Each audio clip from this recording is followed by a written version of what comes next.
by his uncle Igor Golubev, married to his father Costa's sister, while Mendoza, trained by Ismail Salas, who has been his trainer since Mendoza's entire family moved from Albuquerque to Las Vegas in 2018, where we have definitely seen Mendoza's fortunes change. And in fact, he's being supported tonight in Australia by none other than Mario Barrios, who made the trip down. They've sparred with each other. Barrios coming off his best win over Yordani Zugas.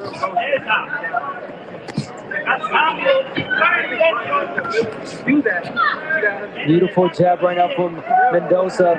Beautiful straight punches, taking that step back and waiting for Tszyu to come in. And again, landing those right hands. Framing as well by Mendoza. Overhand right. Tszyu misses with the left hook to the body. There's a left hook to the body that lands for Mendoza. Mendoza known for his angles and movement. Not a lot thrown in this round so far from Tszyu. So Mendoza taking advantage of that.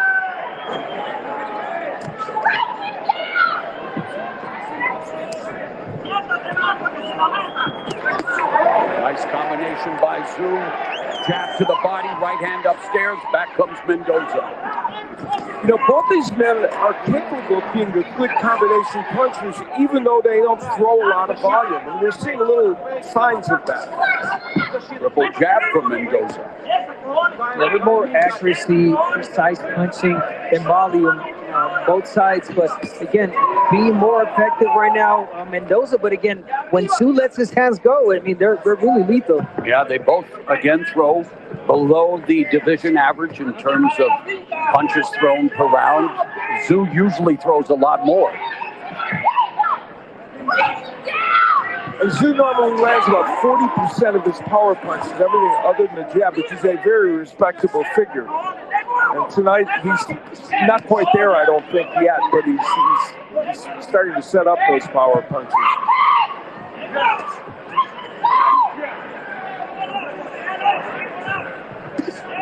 A lot more volume by Mendoza. A lot more volume from Mendoza. Good. You want to take advantage of these moments. Tszyu's giving you the frame right there. He's standing right in front. Let his hands go. And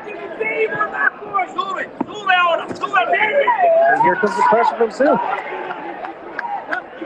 Mendoza has never been down as a pro. Durable fighter. And this is 25th professional fight, 22-2. You know, so far the hand speed of Mendoza has been pretty impressive. Yeah, you're right.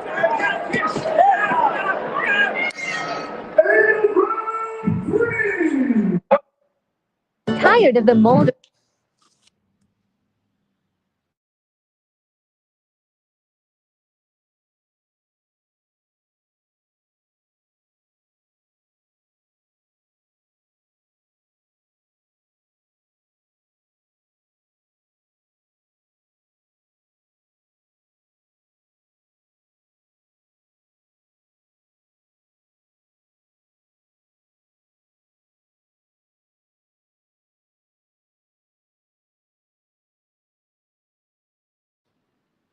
Yo, what's going on? What a night of boxing, man. Fucking hell, man. Bloody fucking hell, bruv. I've been sleeping, getting up, watching boxing, sleeping, getting up, watching boxing. It's been boxing all fucking night and day. But look, mate, Tszyu, Mendoza, that's the fight I just saw. Man, oh man. We gotta talk about it. Yes. Aussie. Defending the world champion. Tszyu came out. He did dominate Mendoza. He did. But he didn't get the knockout. He never got the knockout like some people were existing. Well, they were persistent on Tim was going to get a knockout. He never got a knockout. But he did dominate Mendoza. Now, at the end of the day, I was impressed. I ain't going to lie to you. But I think that Tim was missing a lot of shots. Tim also was taking unnecessary punches. And Tim is a strong motherfucker. Because those fucking right hands that Mendoza was catching Tim with was moving his face. But Tim was just so present and so strong. and kept walking Mendoza down. Now, he did miss a lot of shots, but with the shots that Tim caught Mendoza with, he started hurting Mendoza, and he definitely took over the fight after the second half of the fight. Now, I gave Tim 7, 8, 9, 10, 11, 12. He dominated the whole end of the fight. But in the early on, it was a little bit, Mendoza was trying to land some shots. Mendoza was landing some to the body, landing his right hand. But, you know, Tim was just too strong. You know what I'm saying? Tim was just too strong, bro. And he was walking Mendoza down from the second fucking round. Now, listen to this. I'll say this as well. That does Tim need to work on more offensive accuracy and punch placement? Yes, he does. You know, was Tim missing some punches? Yes, he did. But overall, I give Tim an 8. I'll give him an 8 or 7.5 out of 10. I reckon he can do better. You know what I mean? I'll give him a 7.5 out of 10. He dominated the fight and he definitely won the fight. You know what I mean? No questions. But, you know, at the end of the day, now it goes down to what Tim can do and what's his next fight after this. You know, obviously he wants Jermell Charlo next.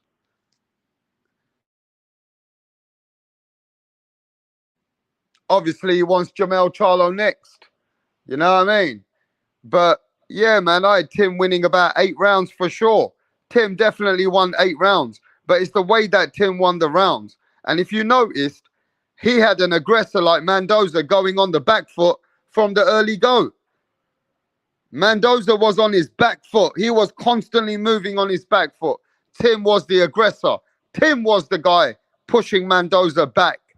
And, you know, Tim was landing some heavy shots on Mendoza.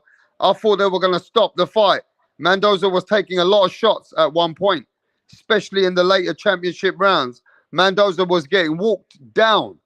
His face was getting fucked up. You get me? Tim was putting on leather on Mendoza. Right? Now tell me out of 10. Now be honest. Yeah, tell me out of 10. I'm going to see the chat right now. Let me see who's in the chat. What do you give Tim out of 10?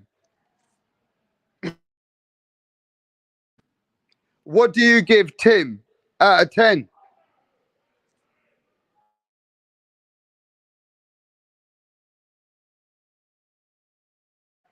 What do you give Tim out of 10, people? All right. Eric Gomez says 8. Zaki Conley says 8 plus. Evie Mencia says 7. Boxing Kangaroo says 8.5. Dizzy Dro says 8. I'll give him 7.5 out of 10. Maybe 8. Charles says even want the small check against him. I don't blame him. Now I think he stops Tim or beats him in decision. 8. Tim Tszyu was focused the whole fight and broke Mendoza down. I'll give Tim a 9.0. Wow. Mendoza didn't get KO'd. No, he didn't. Mendoza's a fucking game cunt. Mendoza can absorb so many punches, though. Yeah, bruv. Anyone else probably get fucking stopped. And the normal vlogs on YouTube are bagging Tim out. I'll give him an 8. Dizzy Dro in the house. Yo, big up to Carl. I bet he's over the moon. Chuck, Mick Tabor, Eric G. Yes, mate. Dizzy Dro, Real Boxing, Crypto. Yes, bruv. Real hardcore fans only here. Only the real hardcore fans have made it here, yeah? You know what I mean? But yeah, man. Janibek in 15 fights. Hey, bruv. Janibek in 15 fights became a unified champion.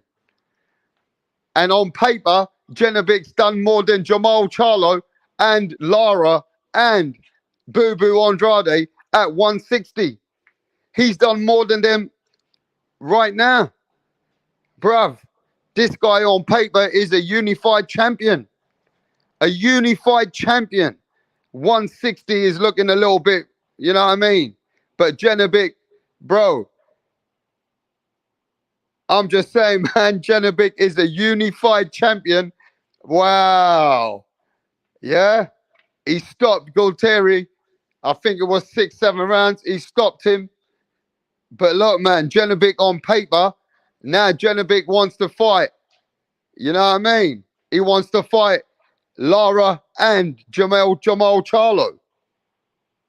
You get me? Janibek wants to fucking take all the belts. Wow, nobody fucking bothered about Janibek, yeah? Shout out to the Janibek, the real boogeyman, says Crypto. Yeah? Is he really though? Or is the division a little bit weak? Is it because he got lucky to beat a weak champion? Or is Janibek the truth? Is Janibek said now that he wants to take all the belts? Can Janibek become great and be undisputed? Can Janibek beat Lions only, Jamal Charlo? Can he beat WBA champion, Edison Lara? Eh? Can he? He's a unified champion, Kazakhstan. He's a mini Gennady Golovkin, is he? What is it? Tell me if Janibek can fucking be undisputed. What's up with it? All right, Janibek versus Jamal Charlo. Who wins?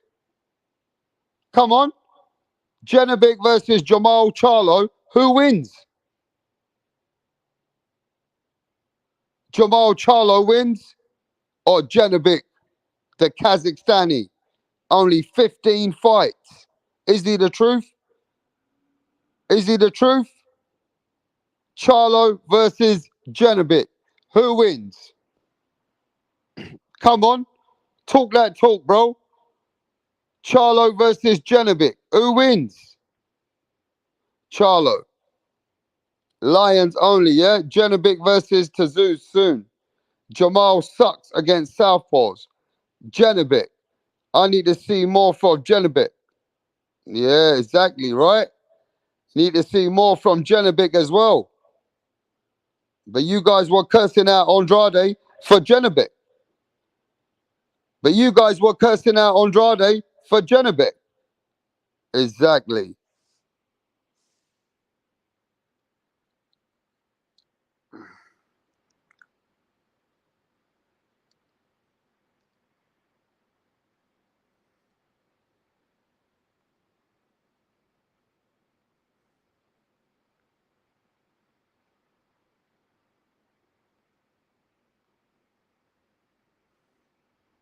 What up? How are you?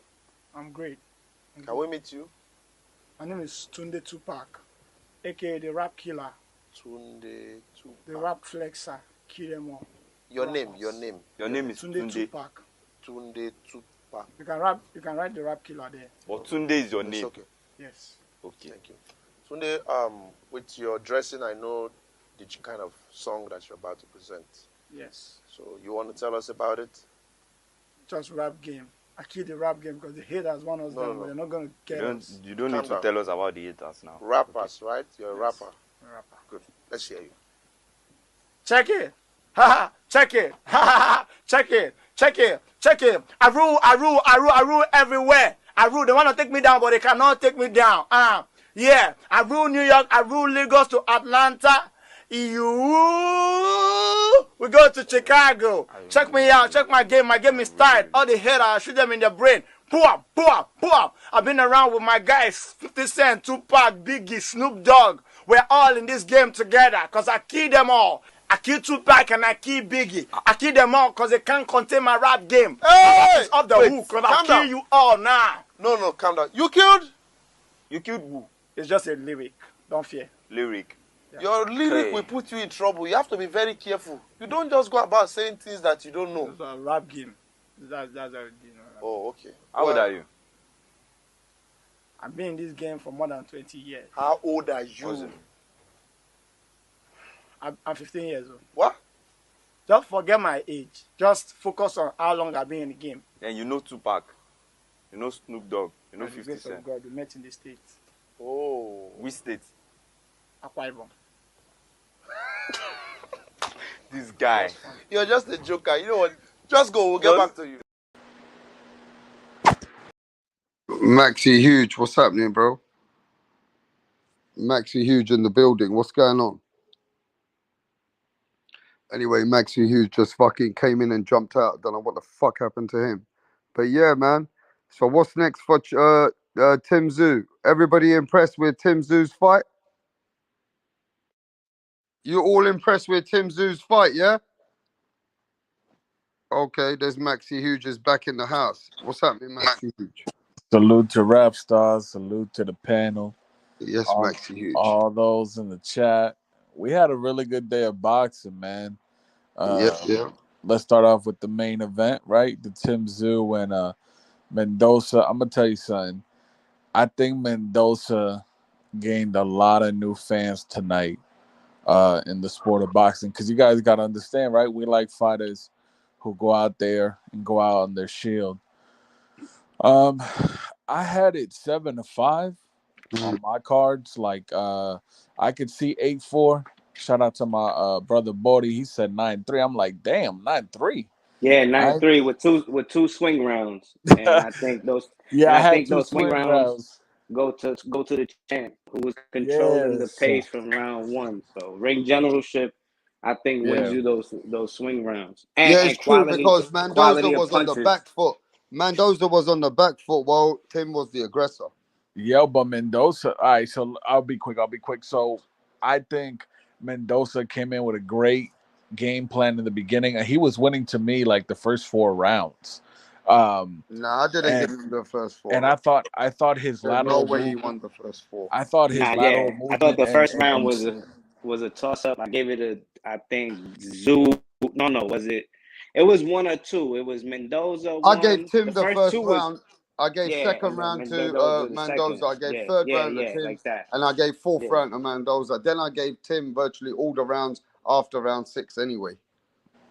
Yeah, so I thought Mendoza started off great. I still think he has a great gas tank.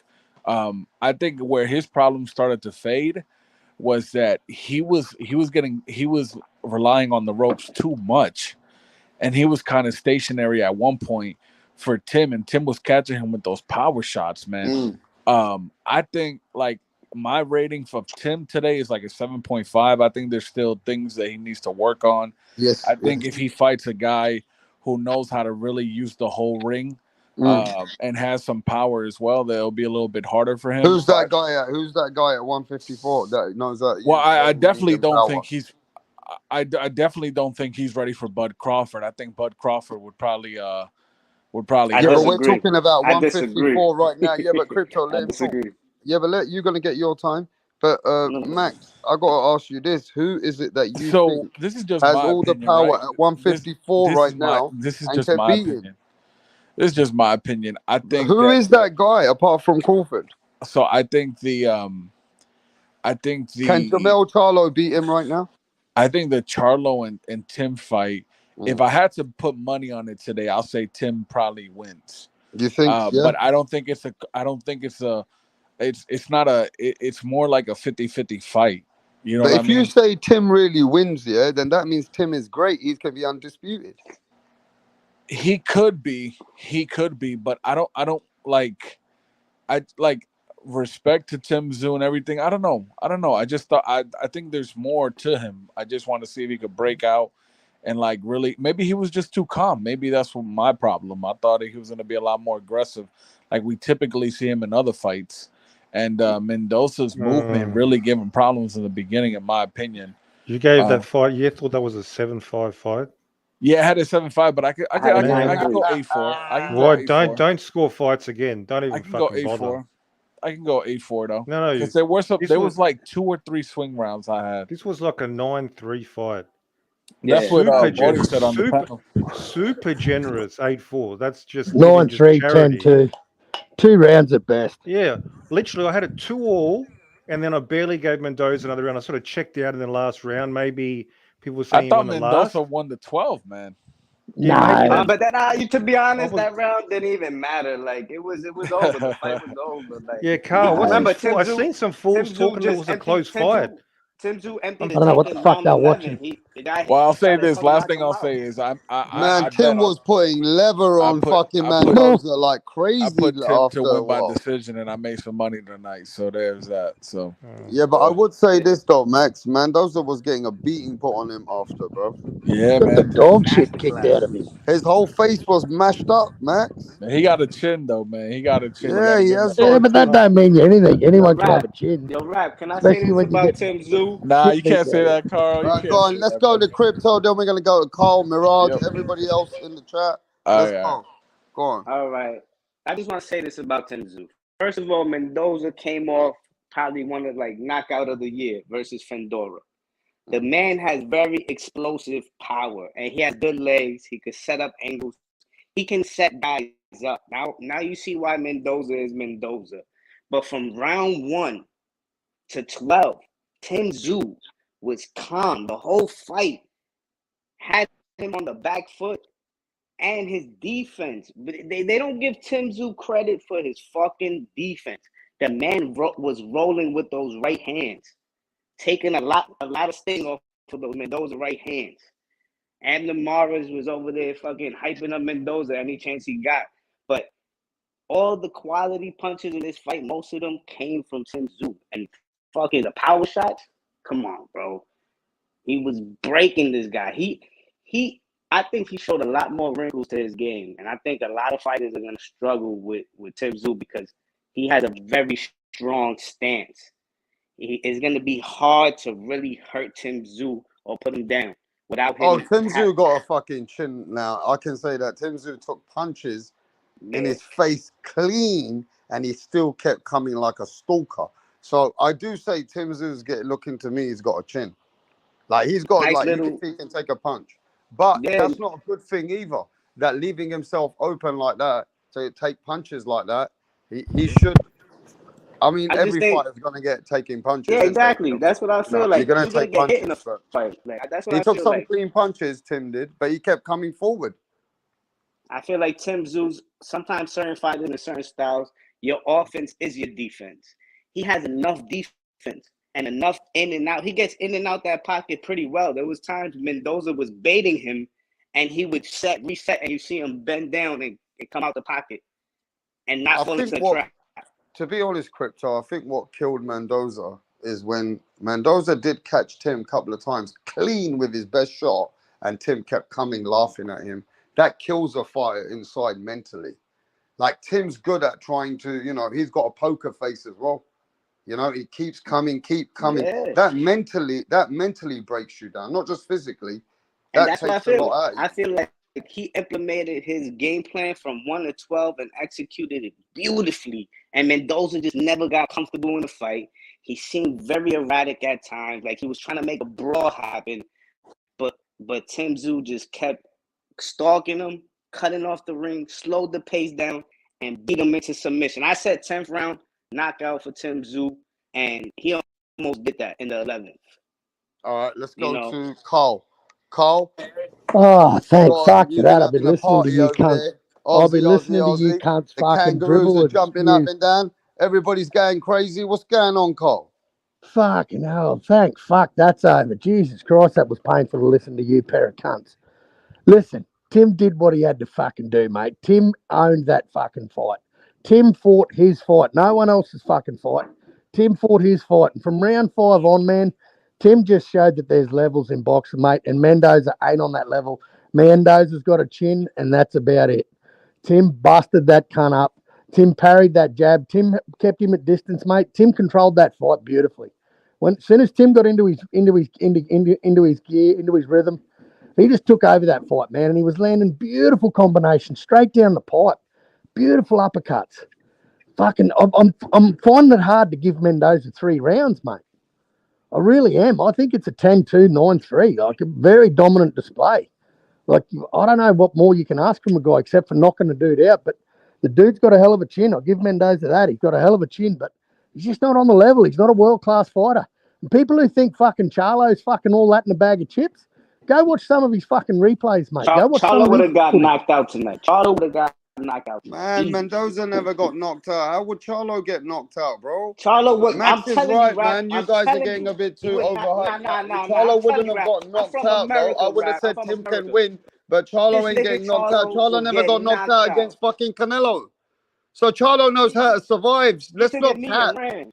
Bro, Charlo knows how to survive, man. He's not stupid, yeah? But I reckon if Tim was going to beat Charlo, he'd beat him by points. He You know won't what's knock gonna him out. happen? You know what's gonna happen, Rap? When Come Tszyu on, knocks bro. out Let's Charlo, not get they're stupid. gonna say that he should have never moved up. The weight affected him. The weight cut from 168 back down to 154. Charlo is getting knocked out by Tszyu. All right. Period. I put money on that. Okay. Mirage, how did you see it?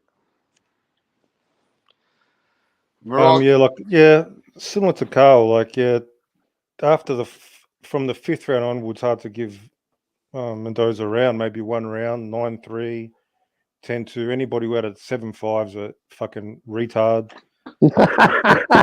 They're looking for excuses. Bro, Max He was eating big power runs shots off. It always constantly. says a statement, He was eating big power. They know how to score fights. He was getting beaten up from the 5th round onwards.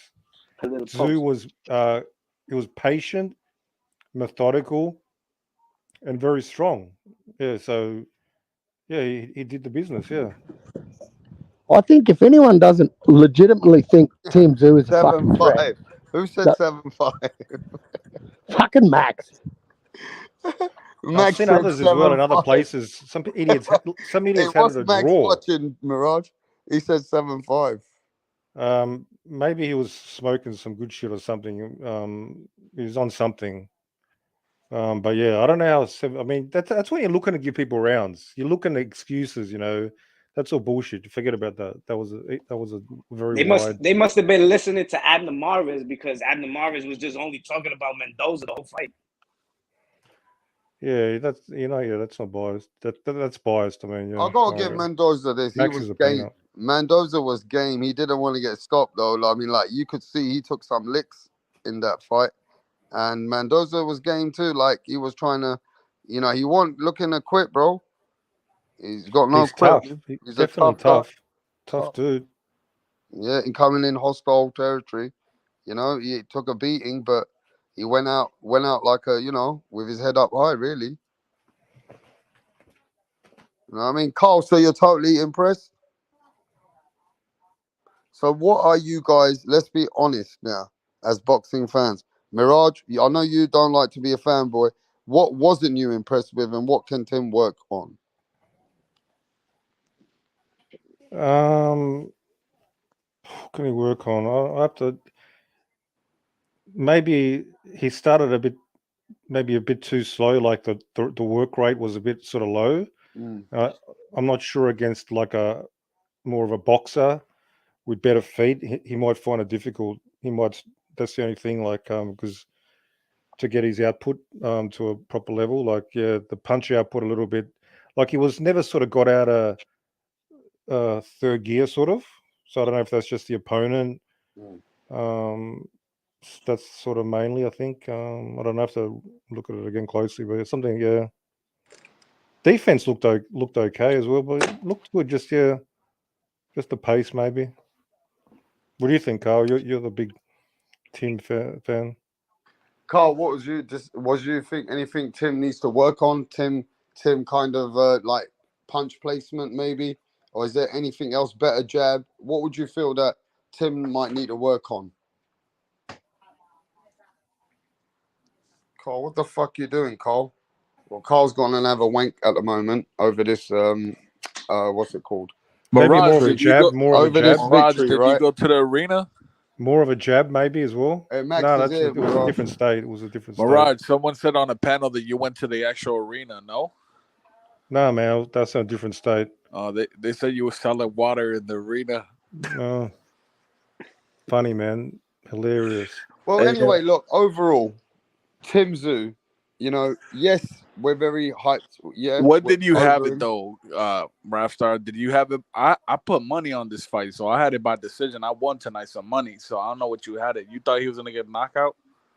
No, I thought Tim was gonna get dominant decision. I told everyone that the last couple of days. I said, don't be surprised, there ain't gonna be no knockout. Yeah. Right. But Was we impressed with the win? Is the overall question, right? No, I thought it was a good win. I thought it was a good win, but I think Tim can show us more. I think that I don't know. I think there's more to Tim that we haven't seen yet in a good way, potential wise. So I mean, Tim versus Virgil Ortiz. Oh, that would be a dog fight, man. Well, Virgil Ortiz isn't even an active fighter. Virgil Ortiz will get knocked out, bro. Virgil Ortiz. Damn, Bodie, you think? I think. But what has Virgil Ortiz done? He hasn't. Well, not right now. I mean, they're not gonna fight right now. Right now, they fought. I mean, yeah. So some of the American channels have already come out, and they've been saying that for this performance, they believe Crawford puts hands on Tszyu. Yeah, and so get him in the ring. And they believe that even Jamel Charlo beats Tszyu. Now let me ask Max that: does Jamel Charlo beat Tszyu? Right now, nah.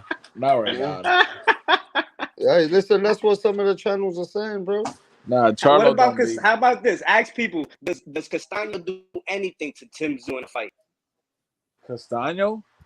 Because Castano put hands on fucking Jamal Charlo. No, I think it'd be the same. Like, do you think Castano? You think Castano would do anything to Tszyu? Tszyu will fucking destroy that guy. Yeah, I think it'd be another fight like we just saw today. Hell yeah, no. but Castano's a different fighter. Overall, as boxing fans, overall, can we see Tim beating Jamel Charlo? That's what this comes down. I'll tell you what. I don't want everyone to be a fanboy, and Mirage, you especially. We still know that was Jamel versus Canelo. Jamel comes back to his weight class. It's a different fight then, isn't it? I don't get too carried away. They're going to say it was the weight cut, right? Yeah, but when he gets you can't get too carried away, am I right? No, don't get carried away, but I think Tim will be definitely he'll be very. Fuck that. He's stronger than Charlo. These guys over here across the pond get hyped for any fucking guy, any little champ that does anything. Give fucking Tszyu his fucking due and his fucking props. This man has been showing you back-to-back fights. His performance keep elevating. He's only gonna keep getting better. Just wait. This is that's what I'm saying. There's more to his game, Fucking nobody here today talking about Tszyu. He ain't even a big star, looks like. Tim's very strong, like physically strong. So I just pay attention to who here, brother. We rocking out. I'm just saying, man. Look, nobody. It doesn't look like many fans have come out for these fights today, bro. You know what I mean? And it seems like, I want to talk about this. I want to talk about this. Because look, I want to talk about this. And I know that you guys can say what you want, but I'll watch that KSI. I'll watch Logan. Oh my God! I watched it too, right? I ain't gonna cap. I watched everything. Yo, I literally was watching. But let me tell you this. And I was laughing. That's the circus. I want to just ask a simple question. That's the circus. Did KSI get robbed, or did Tommy Fury beat him? Nah, he didn't get robbed. He didn't get robbed. He deserved that loss. He got outboxed. He got boxed. Tommy Fury outboxed him. He outboxed him, but it was still a whack fight. Like Tommy Fury should have double jabbed. He should have been able to time him lunging in and jabbed him and hurt him with a jab coming in. But Tommy Fury was looking for hooks and trying to beat him up, and that's why we got that little hold and grab fucking bullshit 6-rounder I think KSI. He showed sign of improvements. Tommy Fury Fury been a draw or a win, man. How did he lose that fight? There was a 10-8 round, and he won a couple of more rounds at least. I mean, how does he lose that fight? It's the circus, man. That stuff's not real. Tszyu won this shit 9-3. It's 9-3 Tszyu. That's the fairest card. Yeah, but everybody knew Tszyu was going to win that fight, bro. That's a showcase fight. These fights, every single fight that's been happening since you don't like Tszyu? You don't like Tszyu? No, I like him, but this guy, he was not qualified to be in the ring with Tszyu, bro. Nah, that was a showcase fight. Nah, you wildin'. Mendoza, you wildin'. Mendoza knocked out bro. Fendora, somebody that Charlo, another fighter that Charlo don't want to fight. Fendora, this guy knocked the fuck out. So don't tell me Mendoza is not a qualified opponent at 154. Facts. Charlo didn't even want to fight Fendora. When they asked Charlo about Fendora, he said, "I'm not fighting that tall nigga. I'm busy. That's what he was saying. What the fuck you talking about? Mendoza. Yo, who's that? Punch Drunk? It has to be Punch Drunk talking. Nah, that's Bodie from New York. Yeah, because check this out, right? Because Pandora went to distance. Pandora almost got knocked out by Lubin, bro.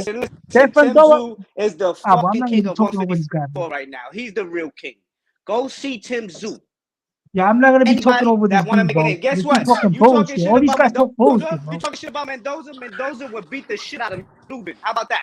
Mendoza will fuck up Lubin Yo, right now. Mendoza beat a Fondora Talk to for a him, life Marty. and death fight with Lubin, got knocked down. You Lubin took bugging too out, much nigga. damage.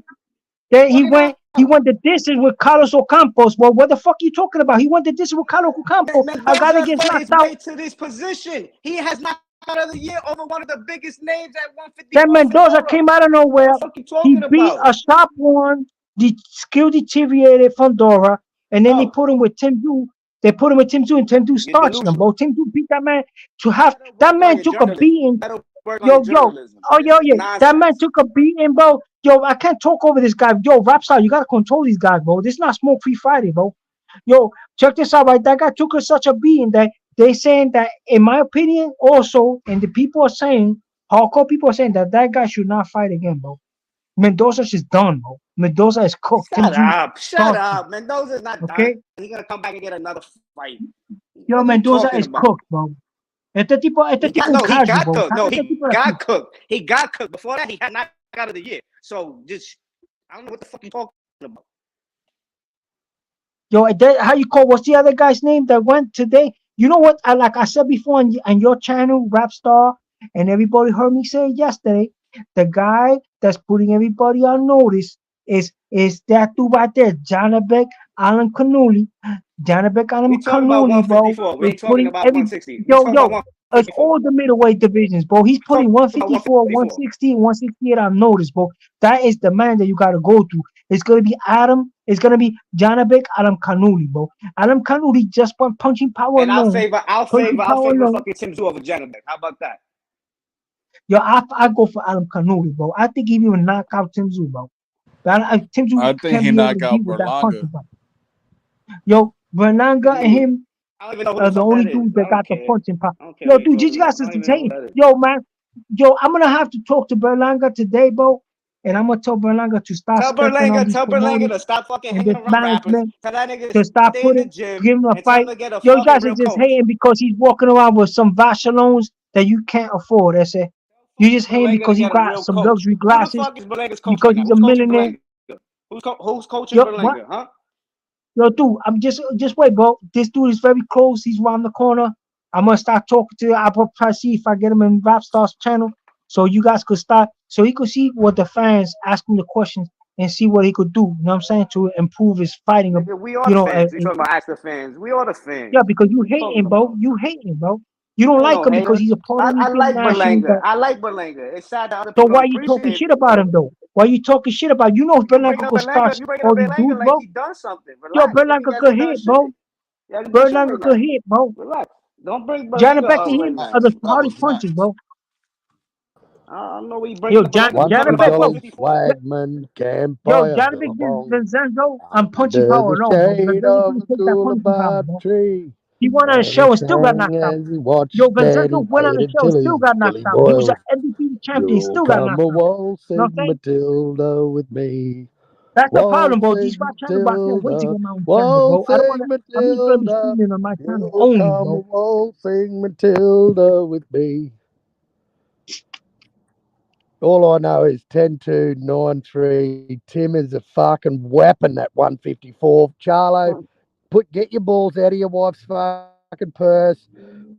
Put them back in there, you cock, mate, and fucking turn up the fight. Carl, let me ask you a question, brother. Let me ask you a question. Don't fake hand injury. Let me ask you a question, Carl. You think with what you saw tonight, would you be confident for Tszyu to get a Crawford fight next?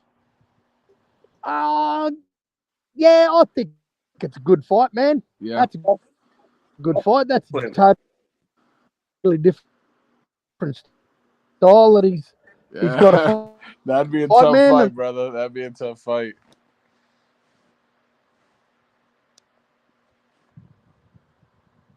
You got to do something about these trolls, man. Crawford, I don't think that's a good move for him. No, I don't think that's a good fight right now for Tim. I think Tim should fight Charlo next, bro. I think Tim Tszyu should stay away from Charlo. Tim Tszyu got to still grow. Just defend that belt, man. Fight. Just going on. Yo, Carl, He's you're not ready breaking for up, no brother. fight. Your phone's breaking up, brother. On. What, But man, Suleiman, why you don't think? Just Yo, why everybody want to put this guy against the? He just fought a hard fight now. That guy, this other fight is like a Castaño, a Patrick Teixeira. He got to put some defenses on the belt, man. Get acclimated to being a champion, bro. That was not a hard fight. Stop it. That was not a hard fight. Yo, Vincenzo, what's the problem with Vincenzo today, bro? Vincenzo won a belt. He beat out that guy, Falcao, right? Yo, Suleiman, Suleiman, you know this Tim Tszyu has been wanting to fight Charlo for a while now, right? That's why he was stripped, right? Because he didn't want to take the fight with Charlo, right? A bitch, I mean, with Tim. Charlo's a bitch, man. Stay ducking everybody. Yo, why you calling? I'm not gonna say that Charlo's a bitch, bro. But the point is that that guy injury, needs to get some defense. He faked the whole injury. Because right now, in New York, bro, everybody's calling people bitch. That's why there's so much violence, bro. Yo, why you calling Charlo a bitch, bro? Because look at the way he fought versus Canelo. He just showed up for a paycheck. Yeah, but still, he ain't no bitch, bro. He ain't no bitch. There's no professional athlete like a bitch. If you fight like a bitch, we can't call him a bitch. That's disrespectful, bro. That's a millionaire, bro. How you gonna call a guy a bitch, bro? Because it was a whole waste of time. Yeah, you really gonna pay to see somebody run and not try to win the fight? Me, bro. That's a whole waste I don't of like time. Charlo, and I still won't call him a bitch, bro. I don't like Charlo, bro. But I won't call him a bitch, bro. That's violating, bro. That's why guys get shot in New York for shit. You call a man a bitch, he's gonna pop your ass, bro. You don't do that shit to Charlo. I'm calling him a Charlo bitch, man. I'm in Australia. Yo, you gotta blame Charlo's management, bro. He's a pussy. He's I not blame a Charlo's bitch. management. Just like his brother that got smacked. I blame Charlo's management, bro. They bitches, I blame Charlo's management, people. They bitches, bro. They just duck people. They don't take no challenges, bro. It's Charlo's management, bro. That's the one you gotta blame. Charlo's management, because they allowed the fight to happen. Him too. You gotta blame the fighter too. At the end of the day, if they don't want smoke, come on, like. That man is training. Did you know Canelo's already started training for his next fight? He's already running a treadmill. He looks like he didn't even fight.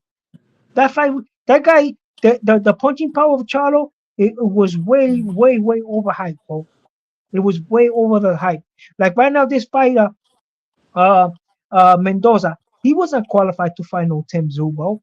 The people like the hype machine hyped that fight up. That man seriously got hurt in this fight. That man was getting rocked early, bro. He was getting rocked by Tim Tszyu. The punching power of Tim Tszyu is too much. Same thing with Vincenzo. Vincenzo was an IBF champion.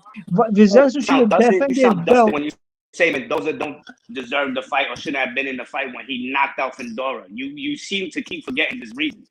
That's why Yo, guy, I just explained to you. Okay. Why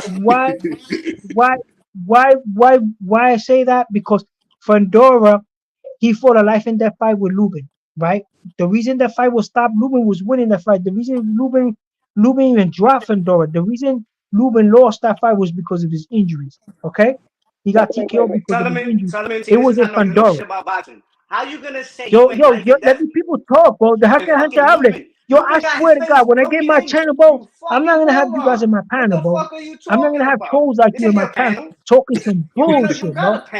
This is your voting panel. So yo, don't worry, bro. Don't worry. You're abusing this panel here. You're abusing Rap Star, but you're not gonna abuse me. Don't worry. Yo, you sound stupid, bro. The guy fought a life and death fight. He broke his whole eye socket. What the fuck? Yeah, and he was winning the fight. Lubin was winning the fight. Lubin knocked out the banana. His face? But what? His face? Are you fucking dusted? Yo, I don't know, but with these guys, they talk a lot of shit. That's why they put them in this channel, because they can't be in boxing voice. You can't be in Fanon. Fanon will kick you out. You've probably been kicked out from Fanon already. That's a faggot, you dumbass. You go on the Fanon channel? No wonder you a dumbass. You're a fucking idiot. Yeah, Fanon probably kicked you out. Channel. Get the fuck out of here, that fucking fat homosexual nigga. Get the fuck out of my face. You're a homosexual, dog. You're a homosexual. That's why I get girls out here. Yo, dude, bro. LDBC niggas. I know for sure you don't even know New York, dog. I know you don't even know New York, bro. I know you don't even know New York, bro. Fuck out the chat. You're a disrespectful dude, bro. It's all right. Fuck out my face. Yo, you just want to troll this channel, messing up Rap Star's channel from growing, bro. Fuck a lot of Because dust you're a shit. Talking troll. about Lubin fucking had a close fight with Fendora. He got his face. Yeah, he had a, and then he goes, and this was Carlos Ocampo. Then they want to put him in the ring with Tim Tszyu, bro.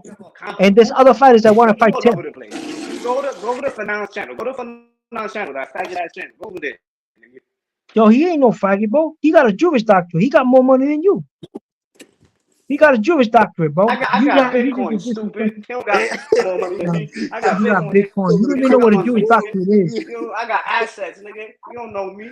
You don't know what I got. You don't even know what a Jewish doctorate is, bro. You better respect. You crazy? That's the last journalist. Fake ass journalist. Fuck out my face. You're a troll, bro. Yo, Rap. Yo, where's Rap at, bro? I want to introduce myself. So yeah, so like I was saying, Vincenzo should have got an acclimate to be a champion. We got this Mexican nationalist on this fucking panel talking a lot of dumb shit. You ain't no Puerto Rican, okay, so tell me about the Vincenzo fight with Janibek. Tell me about that fight because you're the scholar and I'm not, right? Janibek is the unified fucking champ. What you want? What you want me to say about it? Okay, so what you think about Vincenzo? You think Vincenzo should have got acclimated to being champion? Because he obviously couldn't deal with the punching power. We talking about Tim Tszyu. What's up? Okay, you want to talk about Tim Tszyu? What he had to do to win 2 belts in a week. Okay, so you think Tim Tszyu should challenge? Okay, do you think Tim Tszyu should challenge Janibek? What? You think Tim Tszyu should challenge Janibek? I think Tim Tszyu should move up and fight Janibek. Tim Tszyu's gonna beat your little Charlo pussy. Your little putty cat, Charlo, he gonna beat that nigga up. Yeah, but which fight will make him more money? I think that the Janibek right now will generate more dollars. Janibek's a unified. Are you fucking dusted? Charlo makes some more money. Charlo just. Am I dusted, bro? Look what you say, bro. You irritate people by the way you talk. Come on, man. You irritate people by the way you talk, bro. You create talk and know how dumb you are. You irritate me with your IQ. Well, listen, man. You are by the way you talk, boy. I know you're not from New York because you would have got hurt a long time Bronx. ago. What you want to do? What you want to do? You're not from the Bronx, bro. You can't be from the Bronx, bro. If you were from the Bronx, you talk a lot of shit, bro. What's up? Yo, you would create negative consequence, bro. You know what I'm saying? What's up? What's up? What part of the Bronx you from? Uptown. 165, 167, Kelly. 167? 167 and what? Southern Boulevard area. Huss Point. Yeah. Southern Boulevard. What's my point, bro? That you have to know how to talk better because those guys, they're carrying ratchets over there, and I know for sure you probably feel. No, because you're a very disrespectful guy, bro. I'm trying to look out for your safety, bro. Yo, you calling people dusty? You calling people? Boxing. You don't know boxing. Yo, I can't wait, bro, to get my own channel, bro. I'm just waiting. And nobody's gonna be there but you. Nobody's gonna be on the panel. No, I'll create my own channel. I'll be like Fanon. I don't need you guys in my panel, bro. I don't need a troll in my panel. Cursing me out. You say you're gonna be on Fanon? You're gonna be on Fanon? Fanon gonna be on your channel. Yeah, Fanon is by himself, bro. Fanon is generating the money by himself. He's doing just fine. He got more subscribers. I can't believe you watch Fanon. You trash. Yo, Fanon is an excellent boxing journalist, bro. He provides excellent content. Bro. This nigga is not Michael Carpenter. This nigga is not no fucking. I'm pretty sure he's one of the first guys. If radio stations start signing up dudes, it's one of the first guys they're gonna sign up. He get a record. If you're a journalist and Fanon's a journalist, I'm a fucking rocket scientist. Yo, you're very disrespectful, bro. You yourself disqualify yourself from the equation because you started calling people dusted. You started calling men homosexual. You always sound dusted, bro. Like you say some dumb shit. You say like Lubin gave Fendora a fight. Did you see the fight? Did you see the fight? Yes, I saw him. Buddy, did you see his face? Did you see his face? You fucking moron. Did you see the fight? Who's winning on the cards? Who's winning on the cards? What the fuck are you talking about? This nigga got his beating for killing a post. Yo, listen, Lubin was winning the fight, man. Did you know Lubin was winning the fight? Stupid. Yeah, man, see, you use drugs. You're under the influence of narcotics, bro. You use illegal narcotics, bro. And you have the nerve to say I'm dusted, bro. You should be in prison, bro. A guy like you should not be on a panel. You should be in prison doing a stretch. Because I smoke No, weed, after you that being dumbass. said, you're a Fucking disgusting idiot. drug That user, shit is bro. legal. Okay? You Okay? moron. Well, it destroys brain cells. It's legal, yeah, it's legal in certain areas, but Shut it's the not legal fuck up. in the You sound stupid. yo, I you're a work disrespectful harder dude, than you bro. ever worked in your life. You probably live off the government, nigga. Well, I never even know. You probably on public assistance, bro. You live in I told you, I 165? got Bitcoin. I don't even talk to niggas. You a no coiner. You don't even got Bitcoin. Yo, dude, you got Don't no even talk breasts. to me. I guarantee you. What kind of car you drive? Okay, let me see what kind of car you drive, mister. Are you driving a Civic Mercedes? Are you driving an E-Class Benz? No car. He probably doesn't even own a car. But he's over here insulting me. Again, what are you talking about? Nothing. You ain't talking about shit. Talk You don't about drive a Tszyu and Mercedes. boxing. Fucking Yo, fake ass you guys journalist. are still going on. You guys are still going at each other, and none of you have spoke about boxing for the last 40 minutes. For 40 minutes, you guys have been going at each other. Wait. 40 minutes, right? I've just been away doing some shit, yeah? And we got new people in this channel. This is Rap Star Boxing Knowledge. We talk about the most boxing in the world, and I'm hearing you guys just going at each other for fucking 30, 40 minutes, bro. Let's talk about boxing, man. This is why we're here. Hey, yo, I want to speak to the new guy. Yo, let me speak to the new guy. Wait. Let me speak to the new people in the panel. Yo, what's happening, Jay? Yo, is that Jay? Is that your name, bro? Yo, Jay. Anyway, Jay's gone fucking quiet and he's gone on mute because he don't know what the fuck to expect. He's seen you guys talking, so the new people are just shook. You know what I mean? But big up to the boxing antics. Right, my bro, put that no hair butt eating gorilla on mute for 15 minutes for promoting other channels. Sultran doesn't listen. Well, I don't know what's going on there, bro. But yo, let me just say this, bro. Let's talk about boxing. Yo, so let's get back to the fight. The whole thing about today is, what did you see from Tszyu versus Brian Mendoza, and how did you feel the Janibek versus Gualtieri fight? Now, Janibek is the unified champion. Nobody wants to talk about Janibek. Yeah, I was talking about Janibek. I was telling you you guys are talking like you're boxing fucking fans, but nobody wants to talk about Janibek. Nobody wants to talk about fucking these fights, bro. I said Janibek put everybody on notice tonight. So Janibek, let's talk about that. Okay, well, I was talking But about I need like to this talk to the man. others because Well, the guys paid £5 to. There's a, you know how the game works over here. When someone pays £5, you got to go on mute for a little while until you match that £5. If not, you got to go on mute while we talk to the others, bro. So that's just the way it goes on the channel. Hey, Jay, can you hear me? Hey, Jay's just fucking shook, bro. Can't even hear him. You know what I mean? But yo, let's talk to Carl. Is it working now? Yeah, I think Is your my Wi-Fi wombat Wi-Fi ready. Check 1 2. Check 1 2. Can you hear me? Hear you, bro. Fucking about time me wombat Wi-Fi has been fucking up. Listen. Fucking Tim showed. And let me tell you levels. something, Max. Stop them. You have to yell, Max. Otherwise, nobody's gonna listen. We're not gonna get boxing if nobody takes over the fucking situation. You don't help. When you're on the panel, you just jump up and down. You don't fucking come in host. You just sit there and listen, bro. So somebody's got to keep it moving so we get back to boxing, right? And when I'm gone, then watch what happens again. Go on, Carl. I just think Tim showed he's definitely a well-level fighter today. I think it's onward and up. It's either Charlo or Bud Crawford next for Tim. Yeah, and let's fucking go. Let's get it. Yo, Rap, you hear me? Yeah, I can hear you now, Jay. Yeah, fucking yeah. I dropped off by accident. I'm new to this. You know, it's my first. Yeah, where time. you from, Jay? I'm from New York, but I live in Florida right now. Okay, best of both worlds. Is this your first time over here, or you've been watching the channel before? Yeah, I've been a long time follower. You know. Oh, respect, for man. like a year, nice so yeah, this is my first time. I'm fucking I'm Crypto Bori's friend. Okay, Crypto Bori and you're a friend, yeah? Yeah. Respect, He put me on. He put me on. Okay, that's cool. All right, so let's Crypto get to the Bori. fight though, Jay. I want to go to the fight though, Jay, because Carl was saying, I'll get back to you next, Jay. You're next. So Carl was saying about Tszyu. Overall, with the performance, does this take him? Are you guys hyped up about this performance? Or do you feel like there's certain improvements that you can see that Tim needs to do? Or overall, you're good? Hey, Carl, you're happy with this performance, yeah? I've lost Carl again.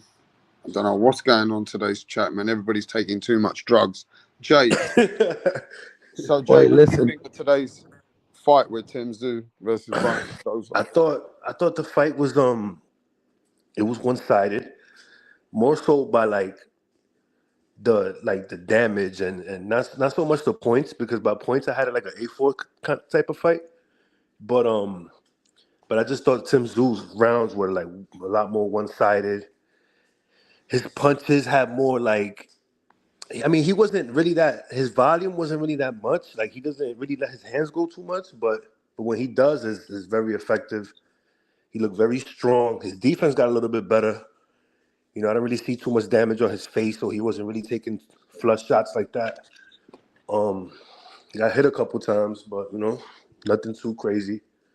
And just very effective work. Had him on the ropes, backing him up the whole fight, breaking him down. And, you know, if this guy's chin wasn't so crazy, man, he probably would have got the stoppage. So I give him like an A-. Good performance, man. You know, I think he beats Charlo. Yeah, I think Charlo's been ducking him. So you think this performance can give him enough to beat a Charlo right now?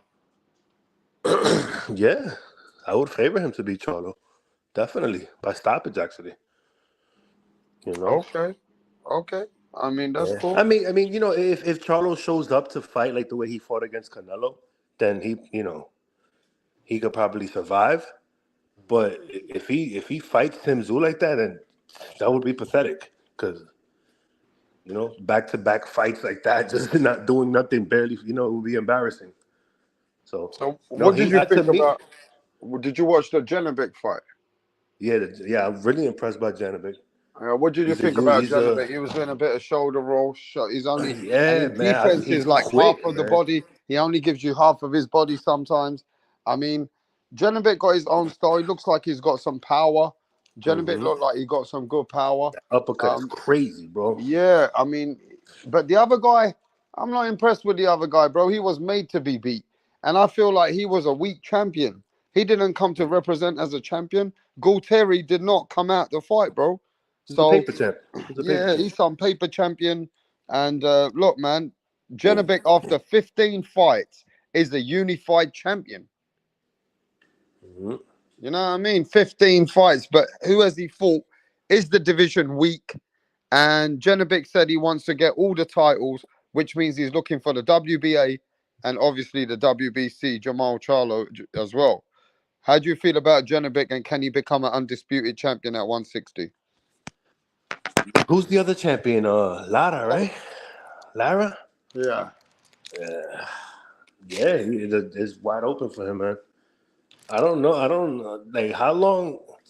Charlo hasn't been in the ring for I don't know how the fuck you hold on to a belt and you haven't fought in 2 years. Like, I don't think that's ever happened before. Like, that's crazy, but, you know. And he fucking Caleb Plant just smacked the shit out of him. I don't even know where Charlo's at mentally. Don't be surprised if he misses weight and he loses his belt on the scales. You know? Yeah. I don't even know how the fuck Benavidez even got a title shot. Like, what's PBC doing? Like, I don't understand. Like, how the fuck people just, like, people don't even have, like, they're not even ranked and they get fucking title shots. You know?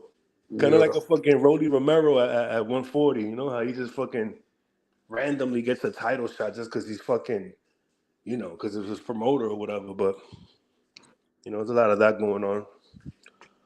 But, yeah, man. I think these guys have still got a bit to prove. I know that Janibek's a unified champion, but only 15. Yeah, Janibek is the man. Janibek is the man of the division. Yeah. You know, and I mean, Jamal Charlo is more he's got more experience as a champion. But He just he's hasn't been been. champ for how He's long? not And he's been never active. tried to unify. He's never tried to unify. I know. Janibek's already unified, and wow, that's It's crazy. Within a year, he's already unified. That got goes to yeah, show but you what kind of champion he is. He wants to smoke. He's not ducking. He's not cherry picking. Whenever you see fighters looking for unifications, they want to clean out the whole division. That's a real champion. That's what champions do. So, Crypto, what's next for Janibek? Crypto. Janibek. How did you think about his performance, his domination? What do you think about the other guy, Actually, Galtieri? Rap. That's the only fight that I missed today. I couldn't find the link for it. I missed the Janibek fight. Okay. I didn't get to see it. I gotta go rewatch it and see what. But I knew Janibek more or less was gonna beat this guy. I didn't know who the guy was. I didn't even know how he got the title. So I knew what time it was as far as the odds of that guy winning versus Janibek. Janibek is being set up to be a player in that division. yeah, man, he's just new. He's like a breath of fresh air in boxing, man. Something to get excited over. For You know what I mean? 160, definitely for 160, he's a breath of fresh air. And I think Charlo is for us to probably move up. Like Josh said, I won't be surprised if he does come in overweight, knowing that he's gonna have to fight Canelo if he comes back. That maybe a Canelo fight can be there for him, but I don't know. I think that Charlo's retired. I think he hasn't fought for almost 3 years, Charlo. So I don't know how Charlo has a belt and he hasn't fought in over. Charlo just got. He smacked the shit out of her, bro. Caitlin, bro. And I told you, he looked like he was about to cry in the car, bro. And I told you, Rap, in America, everybody knows the best slick black fight in America is Caleb Plant.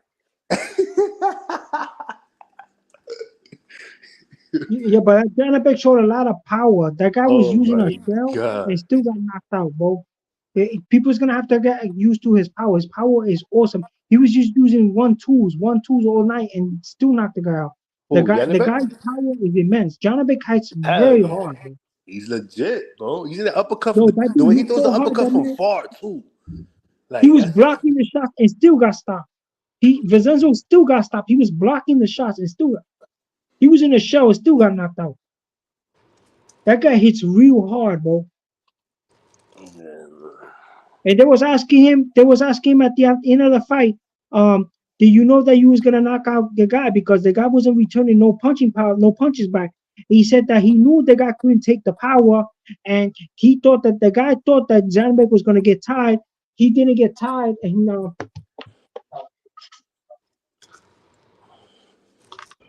Can you let me know when we can go back? We can go back to talking about Tim. Just want to talk about Tim. Right? You know why you?